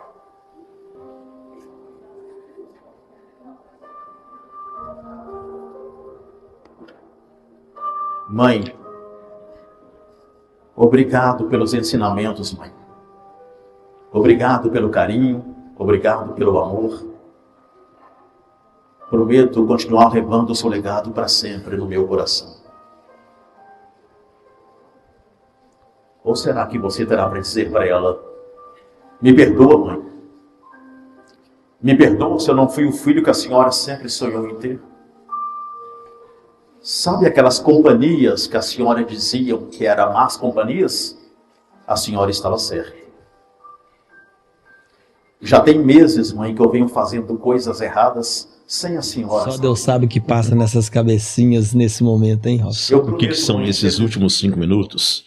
Eu sempre falo que tudo aquilo que eu falo nas palestras são histórias reais que aconteceu de fato comigo. A minha mãe adotiva, a Francisca, eu já não morava mais com ela, né? Ela morava em Birité e eu morava no bairro Aparecida, bem próximo de um shopping. E chegou o Dia das Mães, um domingo. Além de ser palestrante, né, de ser radialista, também eu ajudo também a cuidar de uma produtora musical em Belo Horizonte. Uai, que chique, não sabia. E é uma produtora funk. Sério? Que massa! Com o grande irmão que a vida me deu, que é o Alex BH, que é o pai do MC Yuri BH. Conheço demais. E o Yuri BH se tornou, na época, um fenômeno do funk ele deu do bem no Brasil. Inclusive, né? Hoje ele está se dedicando ao direito, né? Sério? Já está trabalhando, inclusive, na produtora, como advogado, na parte de direitos autorais, se especializando em direitos autorais. Inclusive, o Yuri tem uma música falando de mãe, falando da família. A avó, perdão, isso. Tem a avó, tem a Serena da Escola, O Crime Não Presta. E eu comecei lá com o Yuri, inclusive eu tenho um filho também chamado Yuri, e eu conheci o Yuri BH através do meu filho. E eu sempre odiei funk lá e tal, e meu filho chegou lá em casa um dia lá, falei: pai, deixa eu apresentar pro senhor aqui, deixa eu te mostrar aqui um videoclipe do MC Xará meu. Eu falei: não, funk não, pelo amor de Deus. E na época eu era do juizado de menores. Funk não. Não, pai, você vai gostar. Me mostrou o clipe, o cara da avó. Vó, obrigado por você existir. Que foi o primeiro clipe que o Yuri gravou na vida dele. Que inclusive foi muito experiencial, né? O Alex, que é o pai do Yuri, compôs a musiquinha só pro Yuri gravar para homenagear a avó. Sem pretensão nenhuma de viralizar, de fazer sucesso e tal. E acabou que caiu nas mãos de uma rádio comunitária. E esse rapaz começou a tocar essa musiquinha e pronto, foi virando um sucesso e tal. Exatamente. Aí eu conheci, vi a musiquinha e falei: é bacana, tá. Dessa um playboyzinho, cabelinho. Olha só, o preconceito todo, meu. Aí um belo dia eu tava no centro da cidade, com meu filho também lá, no final de semana seguinte. Aí meu filho viu lá, na Iapoc, um DVD. Documentário MC Yuri BH. Pai, leva! Não vou levar esse negócio, não. Leva, não vou. Levei. Chegou lá, ficou em casa lá durante, sei lá, quase um mês lá, jogado no canto lá. Um dia eu tava fazendo faxina no apartamento, eu olhei assim e joguei no lixo. Meu filho não tava nesse final de semana comigo, não. Aí eu pensei assim: não, meu filho vai perguntar se eu assistir. Eu não vou ter coragem de falar pra ele que eu joguei no lixo. De inventar, não tem Ou jeito. então de inventar que assistir. Eu não vou mentir pro meu filho, né? Vai dar certo. Peguei no lixo. Falei: tô fazendo faxina, não custa nada, né? Colocando no DVD. E foi tocando. Aí chegou um momento lá que eu parei de fazer faxina, sentei no sofá e fiquei assistindo. Olha, cara, até que o funk tem um funk do bem, né? Um funk consciente. Tinha MC Yuri BH, MC Dodô. Vários artistas do funk do consciente da época. Isso. Eu falei: poxa, eu vou procurar o pai desse menino para montar um projeto nas escolas. E de fato procurei o contato dele, achei o contato. Entrei em contato com ele, falei, me apresentei, marquei uma reunião com ele, fui lá na casa dele. Céu Azul, se não me engano? Não. Lá no bairro Piratininga. Piratininga deve ser ali, né? Aí eu falei, cara, eu vi que seu filho canta um funk do bem, funk consciente. Eu sou do juizado de menores e tal, e eu tô com uma ideia de criar um projeto para as escolas, que é o projeto Funk Consciente pelo Social e pela Paz das Escolas. Que show, hein? Aí o pai dele falou, nossa, eu sempre tive vontade de entrar nas escolas, mas não consigo entrar, os professores acham que é funk, já me expulsa lá da escola Já e tal. poda na hora. Falou, olha, eu tenho algumas aberturas na escola por ser do juizado, então posso tentar. E de fato, eu fui procurando as escolas, não, funk não, pelo amor de Deus. Eu fui mostrando um projeto, não, é um funk do bem, é um funk consciente e tal. É um menino que inclusive hoje é um fenômeno, foi na Ana Maria Braga e tal, não sei o quê. Aí consegui agendar a primeira escola, foi a Escola Estadual Princesa Isabel, na Vila Sumaré. Olha só. E depois a segunda foi a Escola Estadual marco, hein? Ricardo Princesa Souza Isabel. Cruz, que foi na Pedreira. Foi um sucesso. Enfim, o projeto visitou mais de 100 escolas, virou capa de Com o jornal, Yuri. revista, com o Yuri. Que massa. E foi um sucesso absoluto esse projeto nas escolas. E aí, um belo dia nós tínhamos um show com o Yuri, que era um sábado, um show em Contagem, o outro no Barreiro. E no dia seguinte seria o Dia das Mães. E eu já estava trabalhando com o Yuri, já acompanhando os shows e tal. E o último show terminou por volta de 8 e pouco da manhã. Eu fui pra casa, no bairro Aparecida. Fui dormir, tomei um banho, fui dormir. Não tinha combinado nada com a minha mãe adotiva de passar o Dia das Mães com ela, nada tinha combinado. Fui dormir e acordei de manhã cedo, por volta já de umas 11 e pouco da manhã, o telefone tocando, atendi a minha mãe. Mãe, benção. Deus te abençoe, meu filho. Aqui, eu sei que você não combinou nada, mas você vai vir pra cá hoje? Falou, mãe, a senhora me perdoa, porque eu tô muito cansado. E eu, de fato, não menti pra ela, né? Eu fiz 2 shows com o Yuri. Um em Contagem, outro no Barreiro. Cheguei aqui de manhã cedo agora, cheguei agora mesmo. E eu pensei comigo, foi sem carro, até chegar em Brité, em pleno domingo, nossa, eu vou chegar pra janta. E eu falei com ela, eu posso ir aí na semana que vem, porque semana que vem não tem show. Aí eu posso ir na semana que vem pra passar o final de semana com a senhora, um sábado, domingo? Não, meu filho, não tem problema não, pode ser sim. Aí eu fui no shopping, comprei na quarta-feira um presentinho, que eu sabia que ela queria ganhar, mesmo sabendo, tendo certeza que ela sempre deixou bem claro, né, que o maior presente pra ela sempre foi a minha presença. E fiquei aguardando ansiosamente chegar.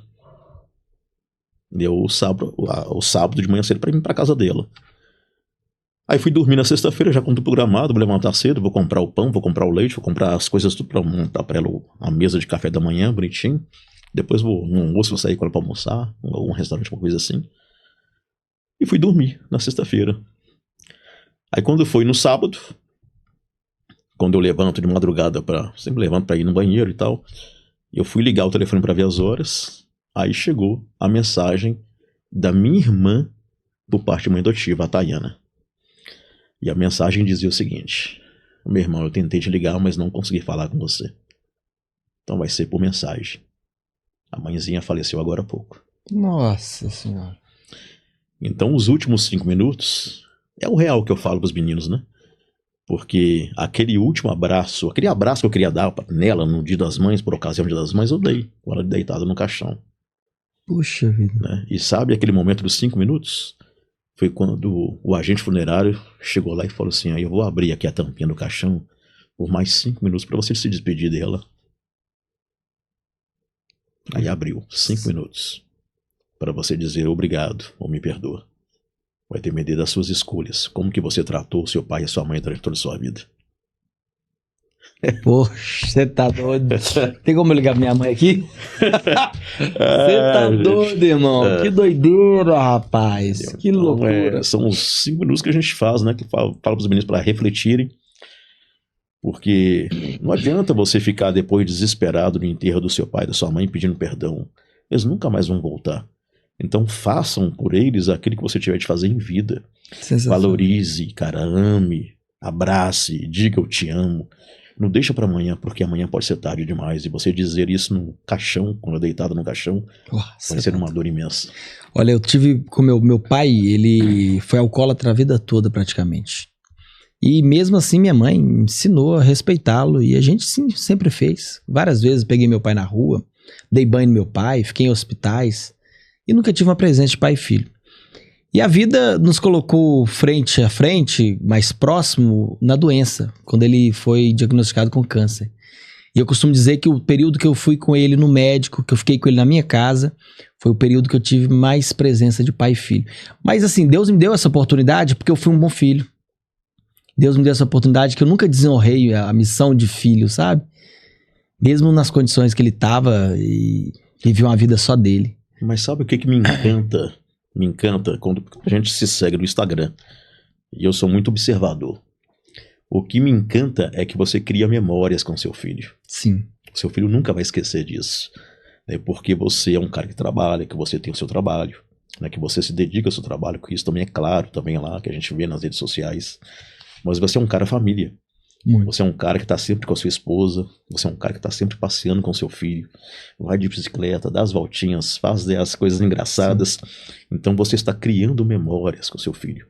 A tendência do seu filho é um dia também ter a esposa dele e fazer o mesmo também com os filhos dele. Porque você está criando essas memórias. Então isso, cara, que você faz com seu filho, permaneça. Porque um dia a gente não é eterno, né? A gente não é para sempre, infelizmente, né? Vai chegar um dia que a gente vai ter que partir, né?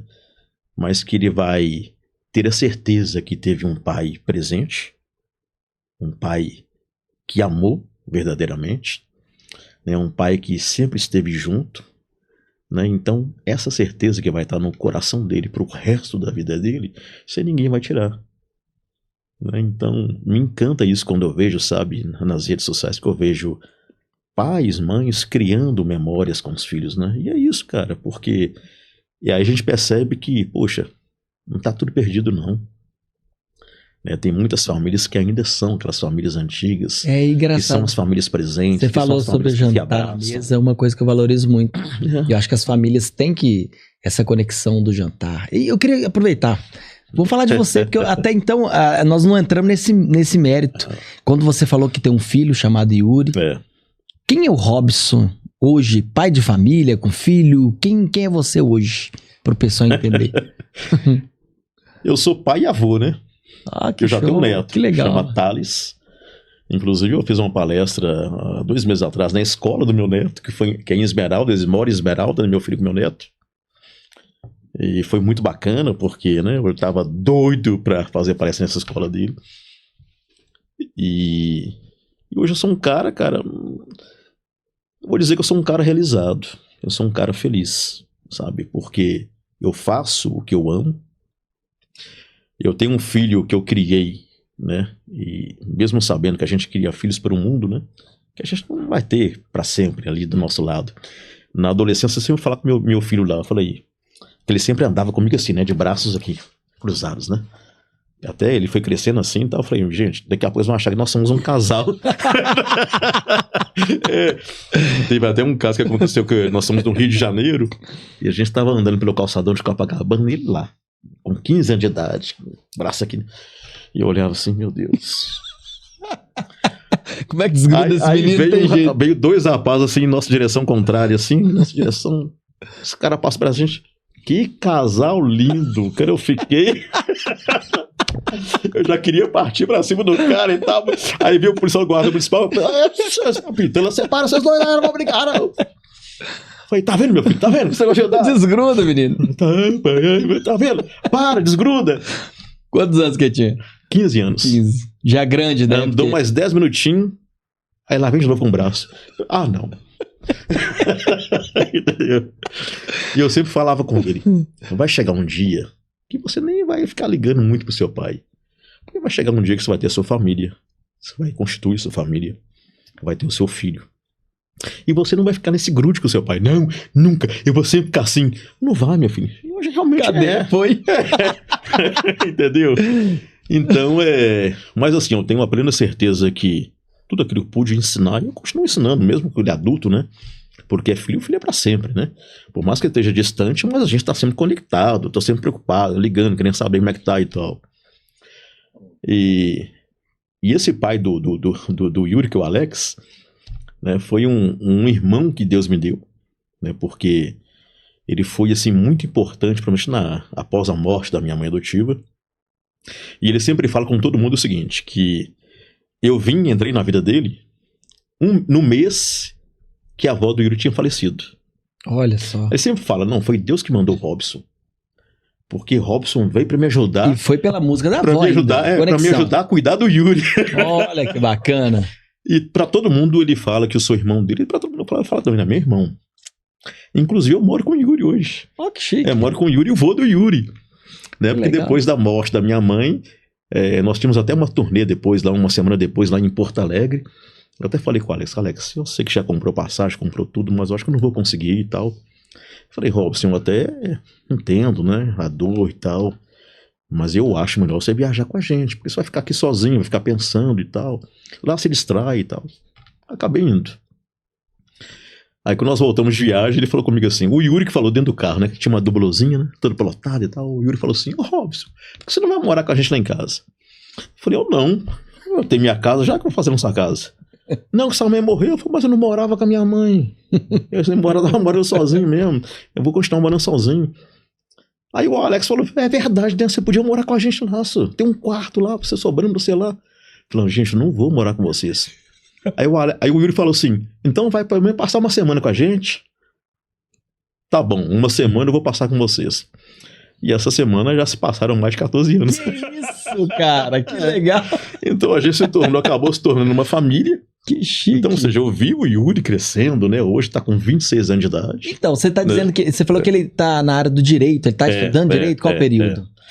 Já vai formar agora. Então, estenda pra ele meus parabéns e fala um testemunho que eu tenho, porque quando eu sempre gostei de funk, de rap, fui cantor de rap, enfim, gosto mais. Não, nem fala, é uma outra parte da minha história. Depois vai cantar pra gente. Não, rapaz, fala não, foi época boa. E aí eu gostava muito. E aí eu tenho uma sobrinha, hoje tá com 22, o Yuri tá com quantos anos? 26. 26, ele é mais velho. E apresentei o Yuri pra ela. Ela adorava, ela estudava no UFMG, na escola, aquela escola inicial da UFMG. Inclusive o Yuri cantou nessa escola. Então, teve um lance assim que ficou desesperada. Aí foi a paixão dela na época por gostar da música do Yuri. Só que ela já tinha uma família por parte de mãe, de pai, que é mais tradicional. E aí lá eles criticaram ela por estar ouvindo isso. Por estar escutando funk e sobretudo aquela música. E hoje você me traz uma excelente notícia dizendo que o Yuri já está formado em Direito praticamente e ela está estudando Direito. Ela ainda não terminou também. Olha, que bacana. Mas o que eu quero dizer é o seguinte, que isso não molda as pessoas. Sim. Que lá atrás, quando julgaram, talvez a minha iniciativa de colocar... Porque a música do Yuri era uma música consciente e falava a realidade da vida. E que não quer dizer nada. Olha onde ele chegou, quem ele é. E a pessoa que, como você está me apresentando, uma pessoa super do bem. E aí vou até comentar com ela sobre isso. E a gente tem mania de julgar as pessoas, de julgar o meio que ela vive. E olha, se você foi julgado, olha quem você é. Acho que tá na gente, tá na pessoa. Sim.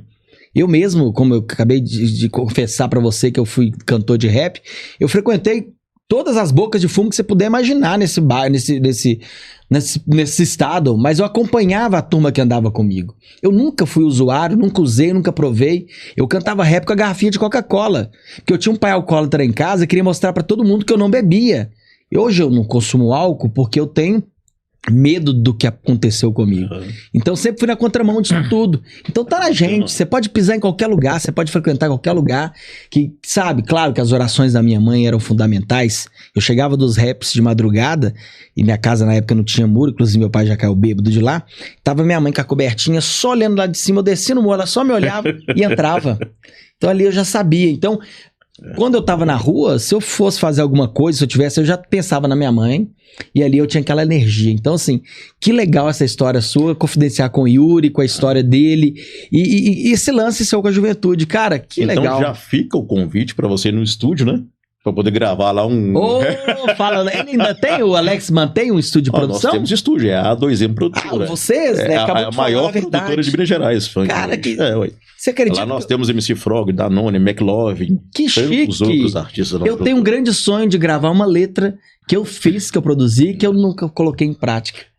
Então, está convidado para ir na produtora. Vamos fazer uma parceria, construir essa história. Bora, rapaz, então tá registrado aqui no podcast Frente Comigo. Acabei de receber o convite do empresário da área musical, Robson, que eu não sabia também. E aí eu quero desenterrar alguns sonhos do passado e vou gravar essa letra lá. Sério mesmo. Tem uma letra super legal. Eu tô doido pra pedir isso também, cara. Eu fiquei assim, peço Tá, melhor então pedir, tá. obrigado, vai lá. Eu vou fazer. Entenda, já que você é produtor musical, eu penso colocar um reggaetone, um reggae misturado com rap. Pode ser? Sim, Eu bora. tô destrenado, eu canto só pra mim, mas é Bora. assim, ó. Agora eu quero Na ouvir. época que eu fiz essa letra, eu tinha um vizinho que era negro, com a família toda negra. E eles tinham um ômega. E na época que quem tinha ômega era, poxa, presidente do Brasil. Era um carro de luxo. E eu me orgulhava muito de ver aquela família de negros com um carrão. Eu falei, poxa, tem muito negro se dando bem. Porque eu sou negro. E eu queria ser uma pessoa, ainda sonho em ser uma pessoa bem sucedida, vamos dizer assim. Aham. E aí eu fiz essa letra, mais ou menos assim, ó. Eu sou negro, o que que tem? Hoje em dia vários negros estão se dando bem. Eu sou negro, o que que há?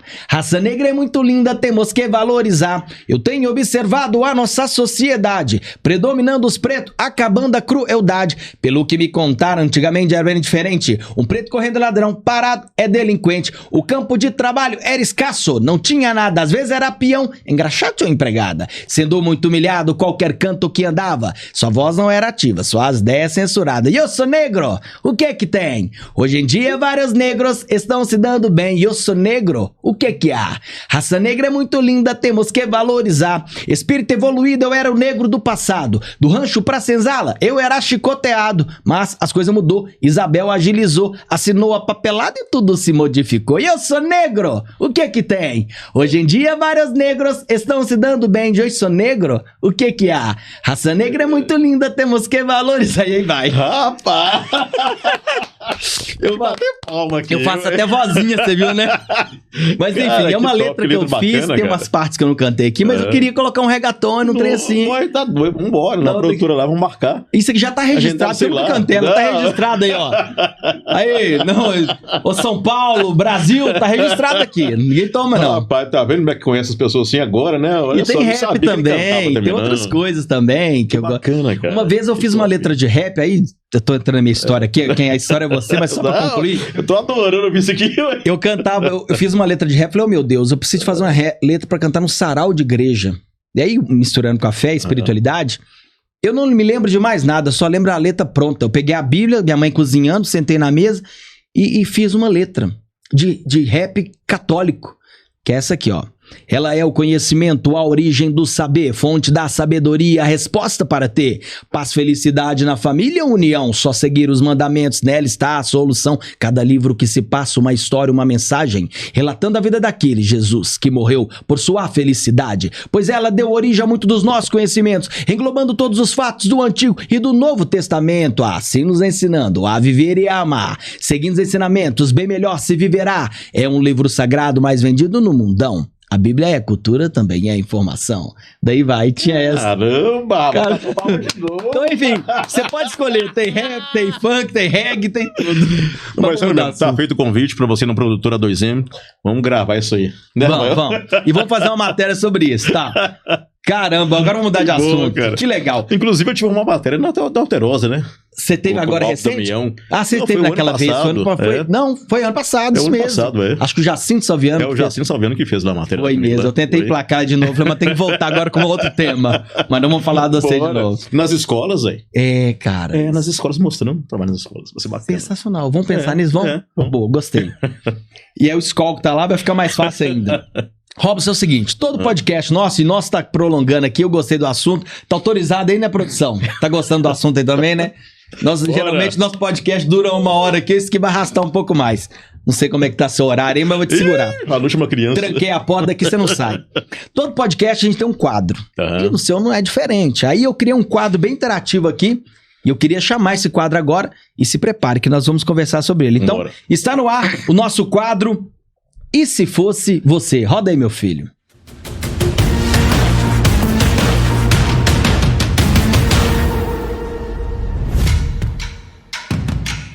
Pois é, esse quadro, E Se Fosse Você, agora eu vou colocar o Robson em algumas situações e ele tem que me responder como ele conduziria essa situação. E aí eu te peguei de surpresa agora, eu quero... E a sua vivência, vambora. a sua experiência, o seu jeito, Aham. e que não tem certo e errado. Então Vamos ver vamos se lá. eu consigo aí. Vambora. Como você falaria sobre essas situações em sua palestra, por exemplo, né? O primeiro de todos que eu anotei aqui é o seguinte, ó. Um jovem acabou de sair da internação, da fundação lá, que seja FEBEM. e acha que ninguém mais acredita nele. O que você diz para esse jovem? O mundo não está interessado na tempestade que você enfrentou. Ele só quer saber se você trouxe o barco. Uau! E pega a visão, é um soco só. É um tapa na orelha. Mas é verdade, né? A vida é Ninguém assim. está interessado na dor que você sentiu, nos problemas que você teve. Quer saber se você venceu. Você chegou no topo? Beleza, então ótimo. Graças a Deus. E isso ajuda esse jovem a encarar a vida já com mais agilidade, né? Ninguém tá ligando pro sofrimento de ninguém. Tem gente que fica se lamentando, fala, ninguém me ajuda, não tem ajuda de ninguém. E como é que eu vou vencer sozinho? O governo não me dá oportunidade, ninguém me dá oportunidade. Cara, faça a tua oportunidade. Porque ninguém vai estar interessado na sua história triste, não. Que legal. Entendeu? O pessoal quer saber se você venceu. Vambora. E é isso que a escola precisa. Depois esse jovem é um tapa na orelha, gostei. É a época da palmatória. Só que agora com outro conceito. Agora, o segundo aqui é o seguinte, ó. Um garoto quer desistir da escola porque diz que a fome em casa é mais urgente. O que você diria para esse garoto? Difícil essa resposta, hein? A fome nem sempre é a fome que alimenta o nosso corpo, o nosso espírito. É a fome também do conhecimento, né? Então, ou seja, a gente tem que ter fome também do conhecimento. A gente precisa sentir a fome do conhecimento, porque através do conhecimento não há ninguém nesse mundo que vai tirar o seu conhecimento se você investir nele. O conhecimento é seu, é para você. E é através do conhecimento é que você vai mudar a sua história, a história das pessoas que estão à sua volta. Então não esqueça que a fome nem sempre é a fome aquela, né, que dói a barriga, né, que faz a barriga roncar. Mas é a fome do conhecimento. E é através dessa fome que você sentir que não vai adiantar nada você abandonar a escola.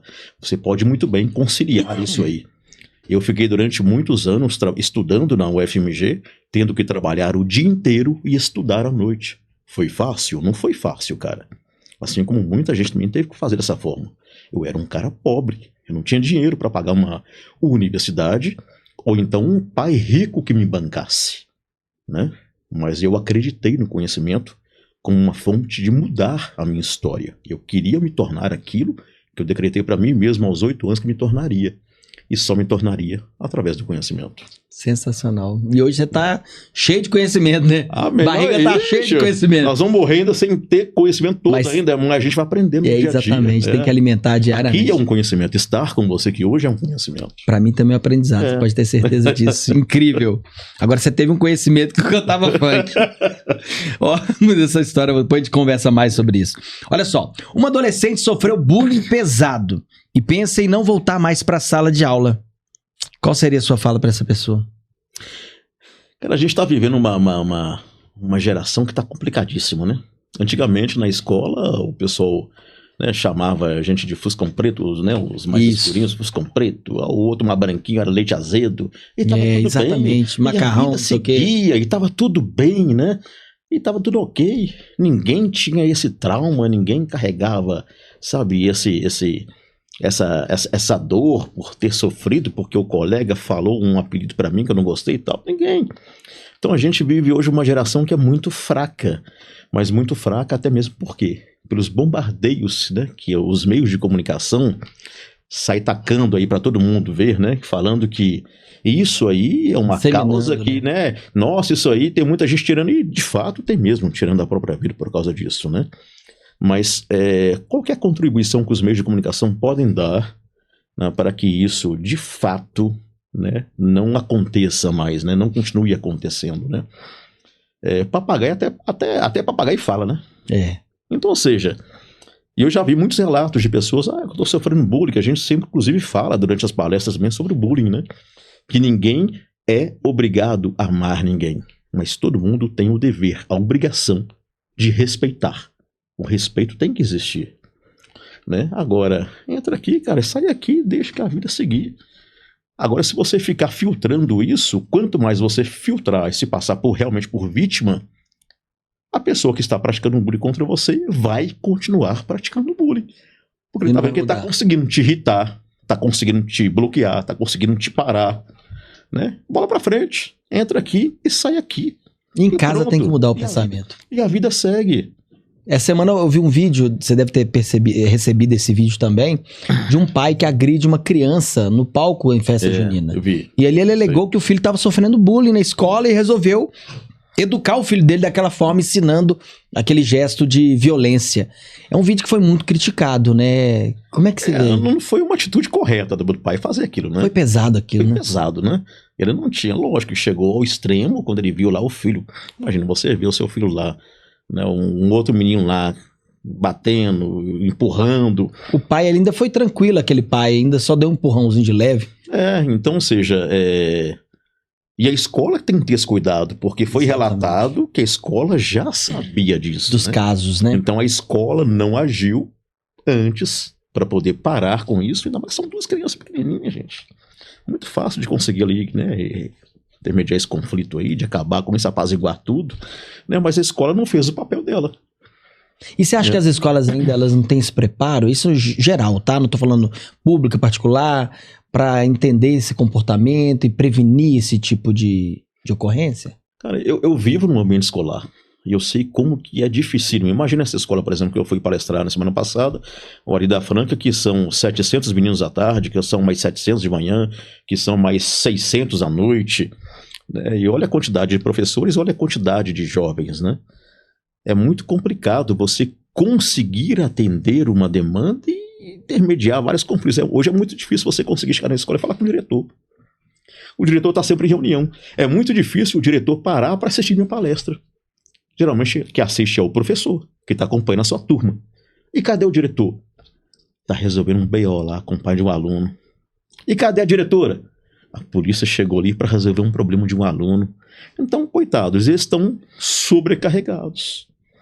Né? Mas é lógico que isso aí também não quer dizer que eles não tenham que fazer a função deles. Tem que fazer, mas também a gente tem que entender também que o ambiente escolar, um ambiente lotado de meninos, para uma quantidade reduzida de educadores, e se realizar um trabalho, e eu fui para essa escola também mais pela questão do bullying, né? Que eles estão numa semana contra o bullying, né? Então a minha palestra veio para agregar ainda mais, enriquecer mais esse trabalho de conscientização. Mas é muito complicado, cara, porque a escola tem que fazer o papel, mas não é só a escola. É um trabalho em conjunto, é a escola, é a comunidade, é os pais. Principalmente, né, em casa. E tem muitos pais que acham que tá com o filho dentro da escola e a escola tem que educar, não, quem educa são os pais. A escola ensina as matérias, né? Então, os pais estão achando, e muitos pais acham que a escola hoje é um depósito de crianças. Ué, e assim, o pensamento. Eu lembro que meu filho estudou na EMEI, e eu levei meu filho numa certa ocasião na EMEI, a mãe chegou lá com a criança de perona na mão, entregou pra portaria e voltou. Foi trabalhar. Ou seja, a função da mãe era cuidar da filha doente, mas jogou pra escola cuidar. E nós vivemos uma geração, Robson, que os pais mais jovens, que nós temos muitos casos de pais com 20, 25 anos, que não tem um grau de instrução, de que de fato a educação é na base, eles estão construindo uma geração que ainda vai ficar pior se a gente não mudar esse cenário de entendimento. Porque hoje, por exemplo, meu filho chega da escola, eu pergunto como foi, eu começo a entender, às vezes eu tô cansado, eu finjo que eu olho, rapaz, mas eu mostro pra ele que eu tô em cima. E não é só olhar o exercício, é conversar, entender e etc. A família não entendeu o papel da educação dela mesmo, só empurra. Eu até vi um vídeo hoje até interessante, depois vou te mandar depois lá no seu WhatsApp. Lá, que é um vídeo de um pai que ele é um pai e filho, inclusive até eu conheço esse pai, conheço esse menino, que é ele é lutador, esse menino, essa criança. Aí ele faz esses vídeos assim de conscientização também e tal. E essa cena é o menino saindo pra escola. E o pai pergunta, tá indo pra onde? Pra escola, pai. Benção. E o menino tá com corrente, boné, fonão de ouvido. E o pai, não, vem cá, vem cá. Aí começa a tirar a corrente, o boné, o fone de ouvido. Você tá indo pra escola. Você não tá indo pra um show, não. Entendeu? Então, ou seja, mas a educação começa dentro de casa mesmo, né? É isso aí. E hoje em dia, antigamente, não sei, você lembra disso aí, antigamente era rigoroso o uniforme da escola, né? Entrar de boné na escola era desaprovado. Na minha época, que era sempre a escola estadual, pública, era calça azul marinho, camisa de botão branca e que chute no pé. E a camiseta só podia ir na época da educação física. Exatamente, E ia por baixo da camisa de botão branca, né? Hoje em dia o pessoal vai de boné, de brinco, de correntona, de bermuda colorida. Entendeu? Não é assim. E a escola tem que aceitar, porque tá ali. É difícil a situação, né? Que a escola pública passa com tudo isso, né? Tem professor que tem até medo de falar, não volta pra casa, não. Fica com medo, com receio, né? Tem uns alunos vida louca que entra. É porque hoje, quando se chama, antigamente, quando chamava, e hoje já aconteceu isso comigo já, né? Uma vez quando eu fui adotado, eu entrava na escola também, né? Eu não era um santinho, não, né? Eu chegava a colocar essas taxinhas na cadeira para os meninos sentar. Nossa, então você foi barra pesada. Tinha uma professora de religião que eu não gostava muito dela, porque ela era meio chatinha, uma senhora de idade, logo coitada. De religião?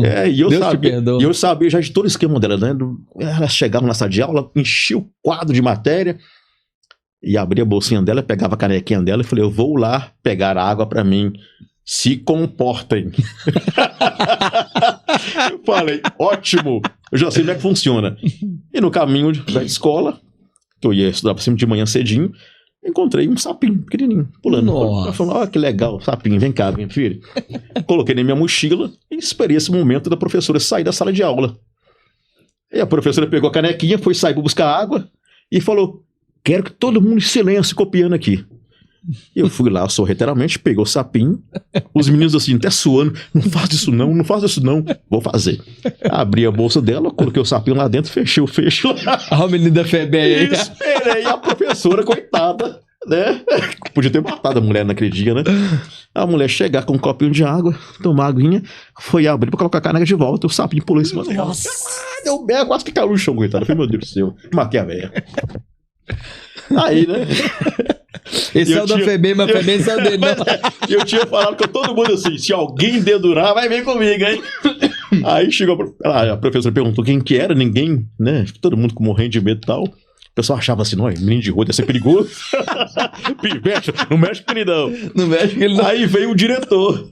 O diretor chegou na sala assim, quem que foi o gracista que fez isso aqui? A escola, a sala toda em silêncio. Então tá bom, então, já que ninguém fala, a sala inteira vai ficar suspensa durante uma semana. Aí só viu o dedinho apontando pra mim assim, ó. Foi ele! Falei, caramba! Distraíra! E você tinha fama? O pessoal aí o diretor falou assim, eu vou chamar sua mãe, chama o capeta, mas não chama minha mãe que não. Porque a gente sabia que a mãe comprava o banho com a escola. Né? E, ou seja, não sei, pra mim foi difícil levar o boletim da minha mãe, né? Chegava lá que eu tinha que ir no dia seguinte com a minha mãe na escola. Nossa. Aí eu esperava chegar ao trabalho e fiquei assim, rodeando ela. Por que você quer estar rodeando em mim? Mãe, o diretor, acho que tem uma reunião com a senhora amanhã. O que você aprontou na escola? Nada, mãe. Os meninos estão identificando, você viu lá? Eles estão se identificando com a situação ali atrás. Não fiz nada, mãe. Aquela aura assim de anjinho assim em cima. Fiz nada não, mãe. Por que você não quer falar comigo? Eu tenho que trabalhar. É uma coisa importante? Eu acho que sim. E ela foi lá, ouviu o diretor contou pra mim o que tinha acontecido. Quando chegar em casa, a gente conversa. A gente sabia como é que era a conversa, né? A minha mãe, quando ela ficava nervosa, Claudinha, ela... Tudo que ela vê na reta, ela pegava. Vassoura, balde. E teve E nesse dia, ela jogou vassoura em cima de mim, jogou panela, jogou balde... E quando ela viu assim lá pro lado, não tinha mais nada, ela viu o gato. Ela tinha um gato chamado Fujão. E ela pegou o gato assim pela cauda, assim, em cima de mim, pra até o gato. Quantos anos você tinha? Eu tinha uns 14 anos. Oh, gente. Sua mãe era realmente um anjo. E a Bárbara também. Continua amando ainda, né? Que legal. Porque morreu, não deixa amar. Ah, cara, que legal essa história. E hoje em dia, se chamar o pai da escola hoje... acha ruim o pai fica do lado do filho. Fica do lado do filho. Complicado. É difícil, é difícil. Que legal. Agora vamos para mais uma aqui, ó. Um jovem foi preso por furto. Está em liberdade provisória. Acha que a sua ficha suja vai impedir ele de qualquer futuro. O que você diria para esse jovem? Não tem tarde para recompensar, né, cara? A gente erra, todo mundo erra. Quem não erra nesse mundo, né? Todo mundo erra. Todo mundo comete seus deslizes, né? Agora, o importante é você ter a consciência que você não deve permanecer no erro, né? Praticar o mesmo erro. Né? Que você tem, na verdade, se você cometeu um crime, você tem que pagar por ele. Perante a justiça aqui. Então você vai cumprir. Mas depois que você cumpriu, cara, você tem a oportunidade de fazer diferente. De reescrever uma nova história. Né, de fazer a coisa certa. Isso, todos nós temos essa oportunidade. Deus nos deu o livre-arbítrio. cada um faz aquilo que deseja fazer. Agora, cuidado também, porque nós podemos plantar o que a gente deseja plantar. Só cuidado com o que você vai plantar. Porque tudo que você plantar, você vai colher. Seja ruim ou seja bom. Né? Mas sempre é tempo da gente fazer diferente. Da gente mudar a nossa história. Né? Então, esse rapaz aí, ele tem a oportunidade de sair e de reescrever uma nova história. Né? Buscar meios de fazer uma coisa diferente, cara. Fazer uma coisa certa, fazer uma coisa do bem. Lei seguir da o caminho do bem. Lei da semeadura. De fato. Tem mais uma aqui, ó. Uma menina de 16 anos está grávida. Foi expulsa de casa. Quer largar tudo. Como você abordaria essa história em uma palestra, por exemplo? Que acontece, é comum. Eu acho que nem abordar em palestra eu não abordaria, não. Acho que é uma coisa mais particular, né? E eu já tive casos que chegou uma demanda assim na escola. Se ela levantasse a mão e dissesse isso. Primeiro que eu nunca me deparei com uma situação dessa, levantar a mão. Eu já me deparei com uma pessoa depois da palestra que chegou lá que chora. Porque geralmente a pessoa que chora muito durante a palestra, alguma coisa tem. E eu convido essa pessoa para dar um abraço nela no final da palestra, porque eu sei que vai sair o desabafo. Que ela vai contar o que de fato está acontecendo com a vida dela. E eu já encontrei muitos relatos de meninas e meninos que estavam sendo abusados pelo próprio pai, né, em casa, de tio abusando, de vô abusando. Que isso? Né? Aí eu chamo já a direção da escola, falei, agora é com vocês. Né? Gente, mas eu não sabia que estava acontecendo isso, mas o meu trabalho também é para isso. Né? Porque a gente desperta ali o emocional da criança, muitos se identificam com a minha história, que eu falo, eu não tenho vergonha de contar a minha história, né? Que eu fui abusado, e quando eu falo abusado, é até sexualmente abusado dentro da FEBEM. Então não tenho vergonha de contar a minha história. Então muitos aí começam a se identificar.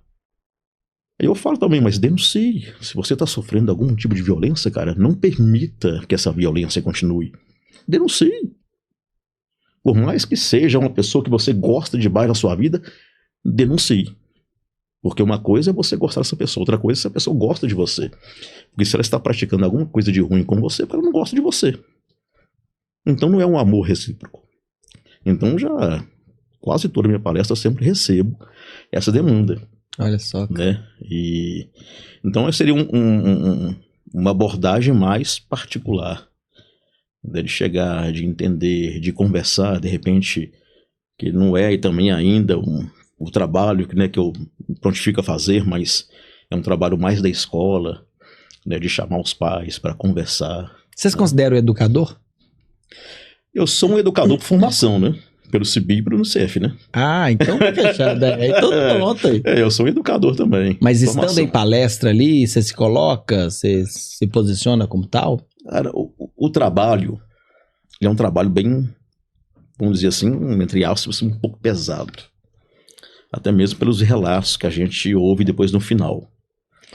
Mas a gente também é um pouco de tudo, né? Um pouco de comunicador, um pouco de educador, um pouco de pai, um pouco de mãe, né? Um pouco de tudo ali, dentro ali, que a gente, na verdade, quer... A gente acolhe, né? É um trabalho de acolhimento. Um pouco de palhacinho também, porque não é só choradeira. Não. Aí no final, para quebrar um pouco o gelo, eu sempre faço uma brincadeirinha no final, né? Que eu sempre falo a questão da foto, né? Gente, eu sei que é um momento que vocês, adolescentes, não gostam, né? Que é um momento de tirar foto. Ah, não. Pois é, e eu gosto muito de tirar foto no final, com todos vocês, pra gente poder deixar isso registrado, colocar nas redes sociais e tal. Só que eu sei que vocês são uma geração esquisita, né? E vocês vão tirar foto, é assim, ó. É tampando o rosto e tal. Vocês não mostram o rosto, né? Eu entro no Instagram de vocês aqui, que o pessoal muito me chama lá na rede social, e eu vou olhar. Até hoje eu não achei um Instagram de um jovem, um adolescente que tá mostrando o rosto. Aí coloca um emoji na cara, coloca o boné, tampa, assim, com a mão. Mas assim, vai chegar um momento, né? Principalmente com os pais, né? Porque na fase da adolescência não quer aquele negócio de beijinho, né? Quer, não, tá bom, pai, tá bom assim. Não, pai, aqui, não me deixa na porta da escola, não pode me deixar um quarteirão abaixo, que eu vou, né? Que já começa a ficar com vergonha, acha que é careta, né? E, não, pai, pelo amor de Deus, não, mãe, não dá beijinho na porta da escola, não, pelo amor de Deus, tal. E quando o pai ou a mãe vai tirar uma foto com você, você quer fugir, né? Recusa tirar foto, acha careta. E quando aceita o convite para tirar foto, tampa o rosto. Mas vai chegar um dia que você vai querer que o tempo volte para você tirar uma foto decente com a sua mãe e com o seu pai. E isso aconteceu com meu filho, no Rio de Janeiro. Meu filho, eu quero conhecer lá o Cristo Redentor. Comprei a passagem aérea, fomos lá pro Cristo Redentor. Passamos pelo centro do Rio, uma loja da Furacão 2000. Pai, compra pra mim um boné da MCD ali, pai. Comprei pra ele o boné da MCD. Subimos o Cristo, chega lá, peguei de um turista. Você pode tirar uma foto minha do meu filho aqui e tal? Claro, posso tirar sim. Aí pegou aí o ângulo do Cristo aí, pegou certinho. Pode meter bronca, chefe, pode clicar aí. Vamos lá, filho, faz a pose. Tá bom, pai. Eu olhei pra ele assim, cara, mostra o rosto aí, velho. Tá bom, pai. Agora vai, já pode tirar foto aí. Pegou o boné. Eu olhei pra ele assim e falei, beleza, não fala mais nada, né? Deixa pra lá. E hoje meu filho já me relatou algumas vezes já, falou assim, pai, a gente podia voltar de novo no Cristo pra tirar uma outra foto. Mas outra foto? E cadê aquela que nós tiramos juntos lá?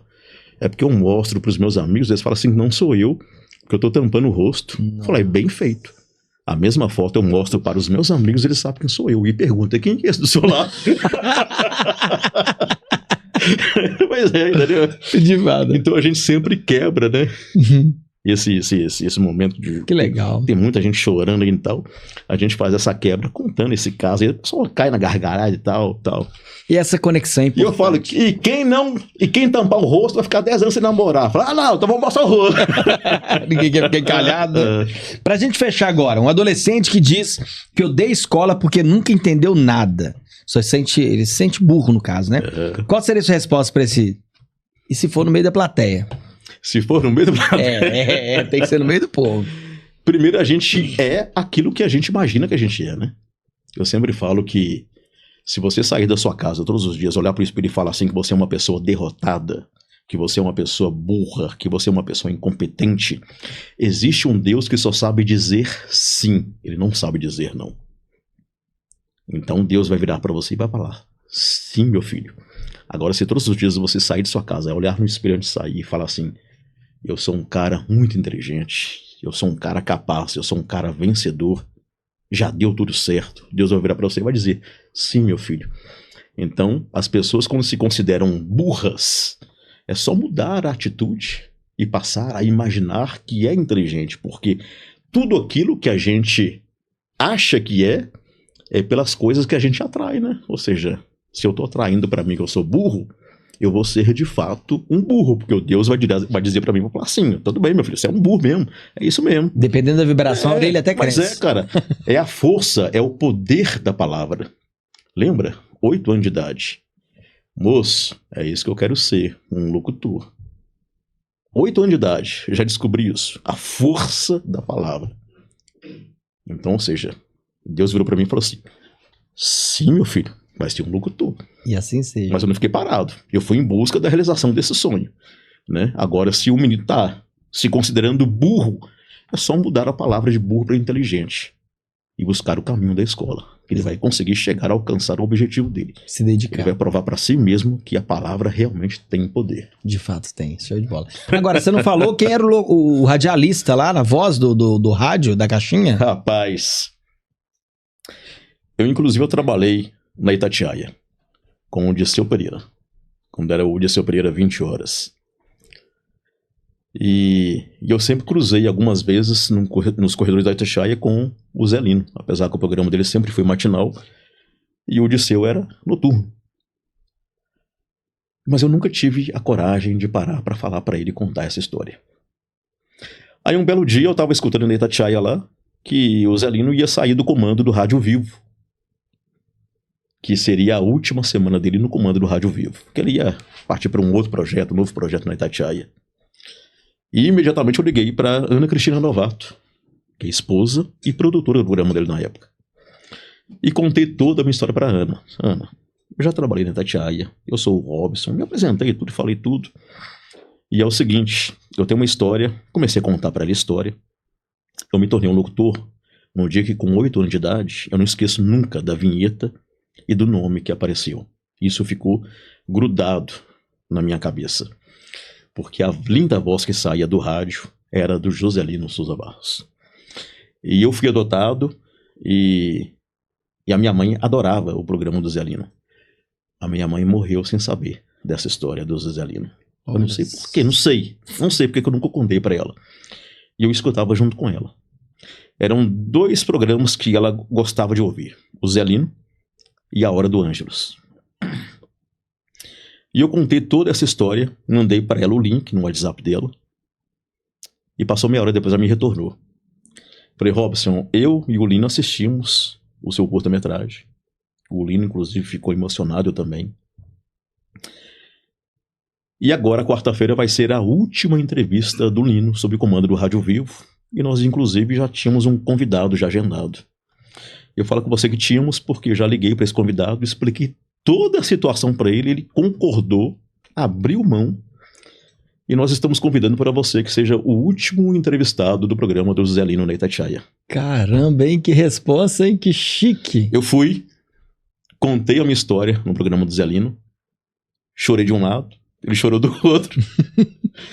e agradeci muito, porque eu falei com ele, você sempre foi um pai, que você não conhecia eu como filho, mas eu sempre te considerei como pai. Eu nunca tive um pai na minha vida. Eu tive uma mãe, né? Uma mãe biológica, uma adotiva. Mas eu falei, o senhor sempre foi para mim uma inspiração como pai. Porque foi através daquele dia que eu ouvi você contando uma história no rádio, é que eu decidi realmente mudar também a minha vida. E decidi me tornar um locutor por sua influência. Sensacional. E chegou um dia que o Zelino partiu, né, que infelizmente nos deixou. E o Zelino eu carrego para sempre no meu coração. 2 pessoas da comunicação, aliás, 3 pessoas da comunicação que eu carrego no meu coração.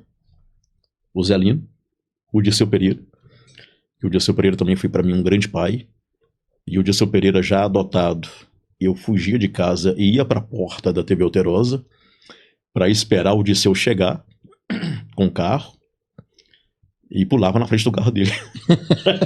Que legal. Até que um belo dia ele ficou irritado e desceu do carro e começou a me xingar todo. Eu fiquei tudo sem graça na frente da multidão para entrar no Teatro Alterosa.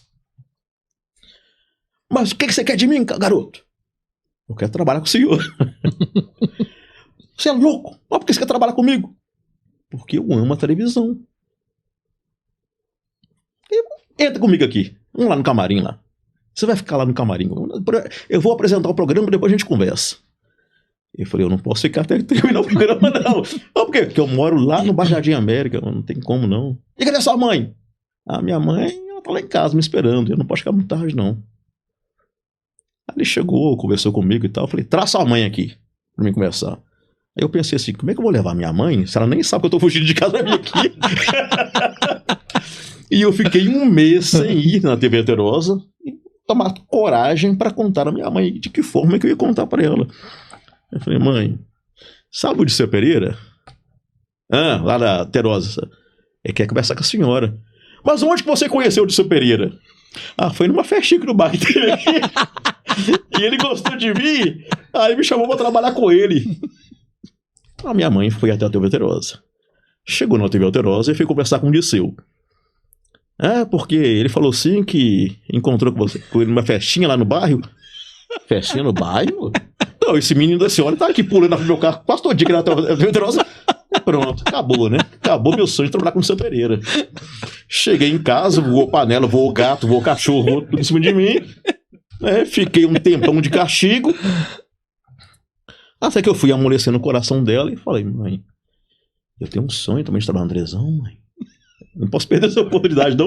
Enfim, ela me levou de volta, conversamos com o Dirceu. E eu comecei como office boy do Dirceu. Que legal. Pegava as continhas dele, saía pagando banco. Só isso trabalhando, fazia. Até que chegou um dia que eu ficava trabalhando como assistente de produção dele. Ele falava comigo assim, esse rapaz aqui, ó, que às vezes a gente chama pra entrar, o calor congela, fica com vergonha e não quer entrar. Você vai dar uma mãozinha pra ele, um empurrãozinho pra ele entrar no palco. E o programa era ao vivo. E eu ficava... Só de empurrar. Ficava atrás. Conversando. Não, olha só, olha lá. O Dirceu já te chamou. Nossa senhora, eu tô morrendo de medo, tô até tremendo. Não, mas olha só, como é que o povo tá esperando. E chegava bem lá na ponta, se dá atrás da coxinha assim. Como é que o povo tá esperando, agora vai! E falava, cara, não tinha como voltar. E aí, eu fui trabalhando com o Dirceu. Você literalmente deu uma mãozinha pra ele lá, né? Trabalhamos um tempo na Alterosa. Legal. E depois da Alterosa, saiu da Alterosa e foi para a Rede Minas. Aí fui apresentar, era gravado lá no Teatro Imprensa Oficial, na rua Rio de Janeiro, que era o Dirceu aos sábados. E ele entrou como candidato a deputado. E quem foi apresentar o programa era o jurado ali, que era o Amir Francisco, da Rádio Globo. Isso mesmo. Aí surgiu uma vaga nos jurados. Robson, você vai entrar nos jurados. Ô, Glória, tô no jurado. Então, um homem também, um cara da comunicação também, que eu considero também como um pai, né? E o outro é um repórter do jornal Hoje em Dia. Nossa, me fugiu o cara na cabeça que agora é o nome dele, desculpa. É o Vécio Cunha, que também já faleceu. E o Vécio Cunha um dia ele queria, porque em 2004 eu fui convidado pelo governo federal para participar da campanha O Melhor do Brasil Brasileiro, promovido pela ABA, que é a Associação Brasileira dos Anunciantes, e o governo federal. E eles montaram uma palestra teatral com uma história, chamada Marcas do que se foi.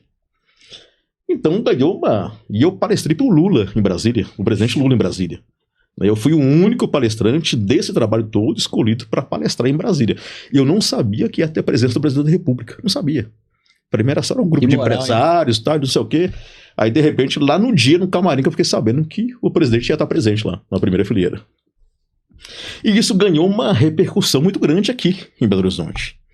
Aí foi MGTV, não sei o quê, vários meios de comunicação, teve Alterosa, foi o jornal Hoje em Dia, e esse Vécio Cunha, ele me chamou para fazer uma matéria comigo, e foi uma matéria de uma página.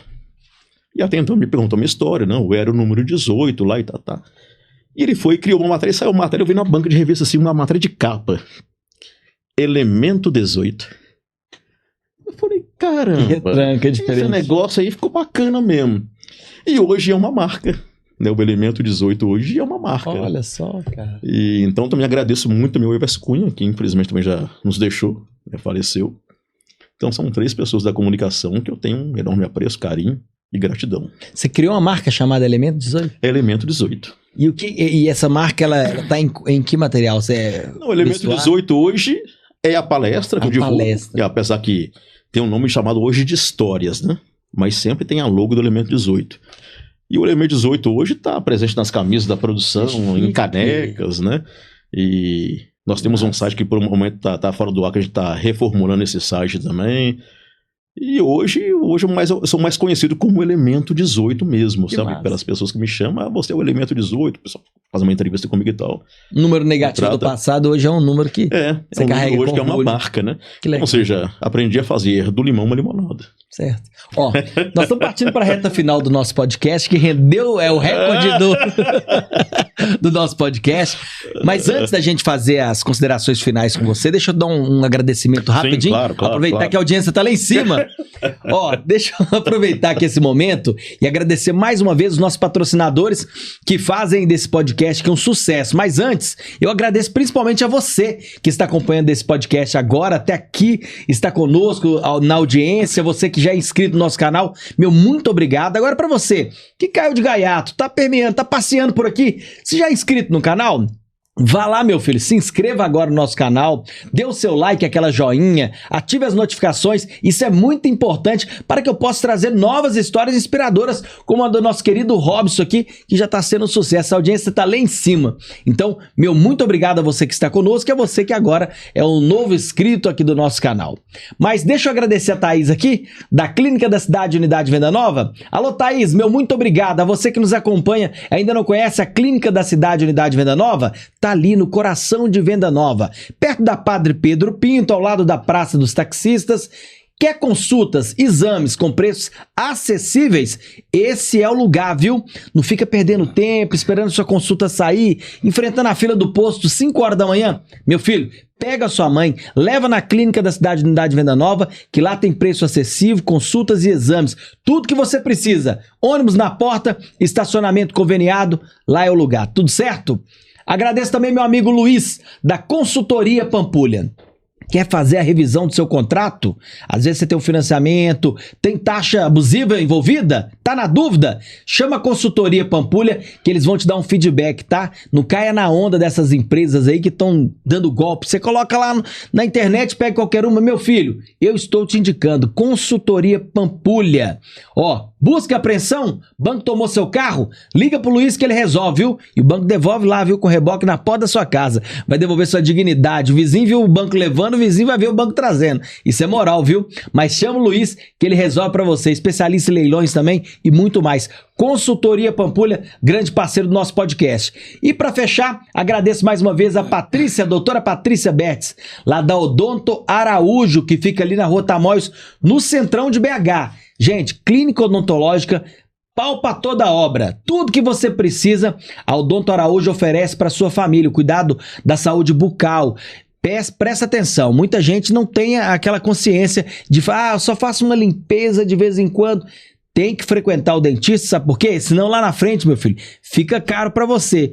Mas se você escolher Odonto Araújo, vai ficar em conta sempre, sempre, sempre. Então, essa é a minha indicação. Agradeço mais uma vez a doutora Patrícia Bertz e toda a equipe da Odonto Araújo, local que eu cuido dos meus dentes, esse sorriso maravilhoso que você tá vendo aí, meu filho. Obrigado.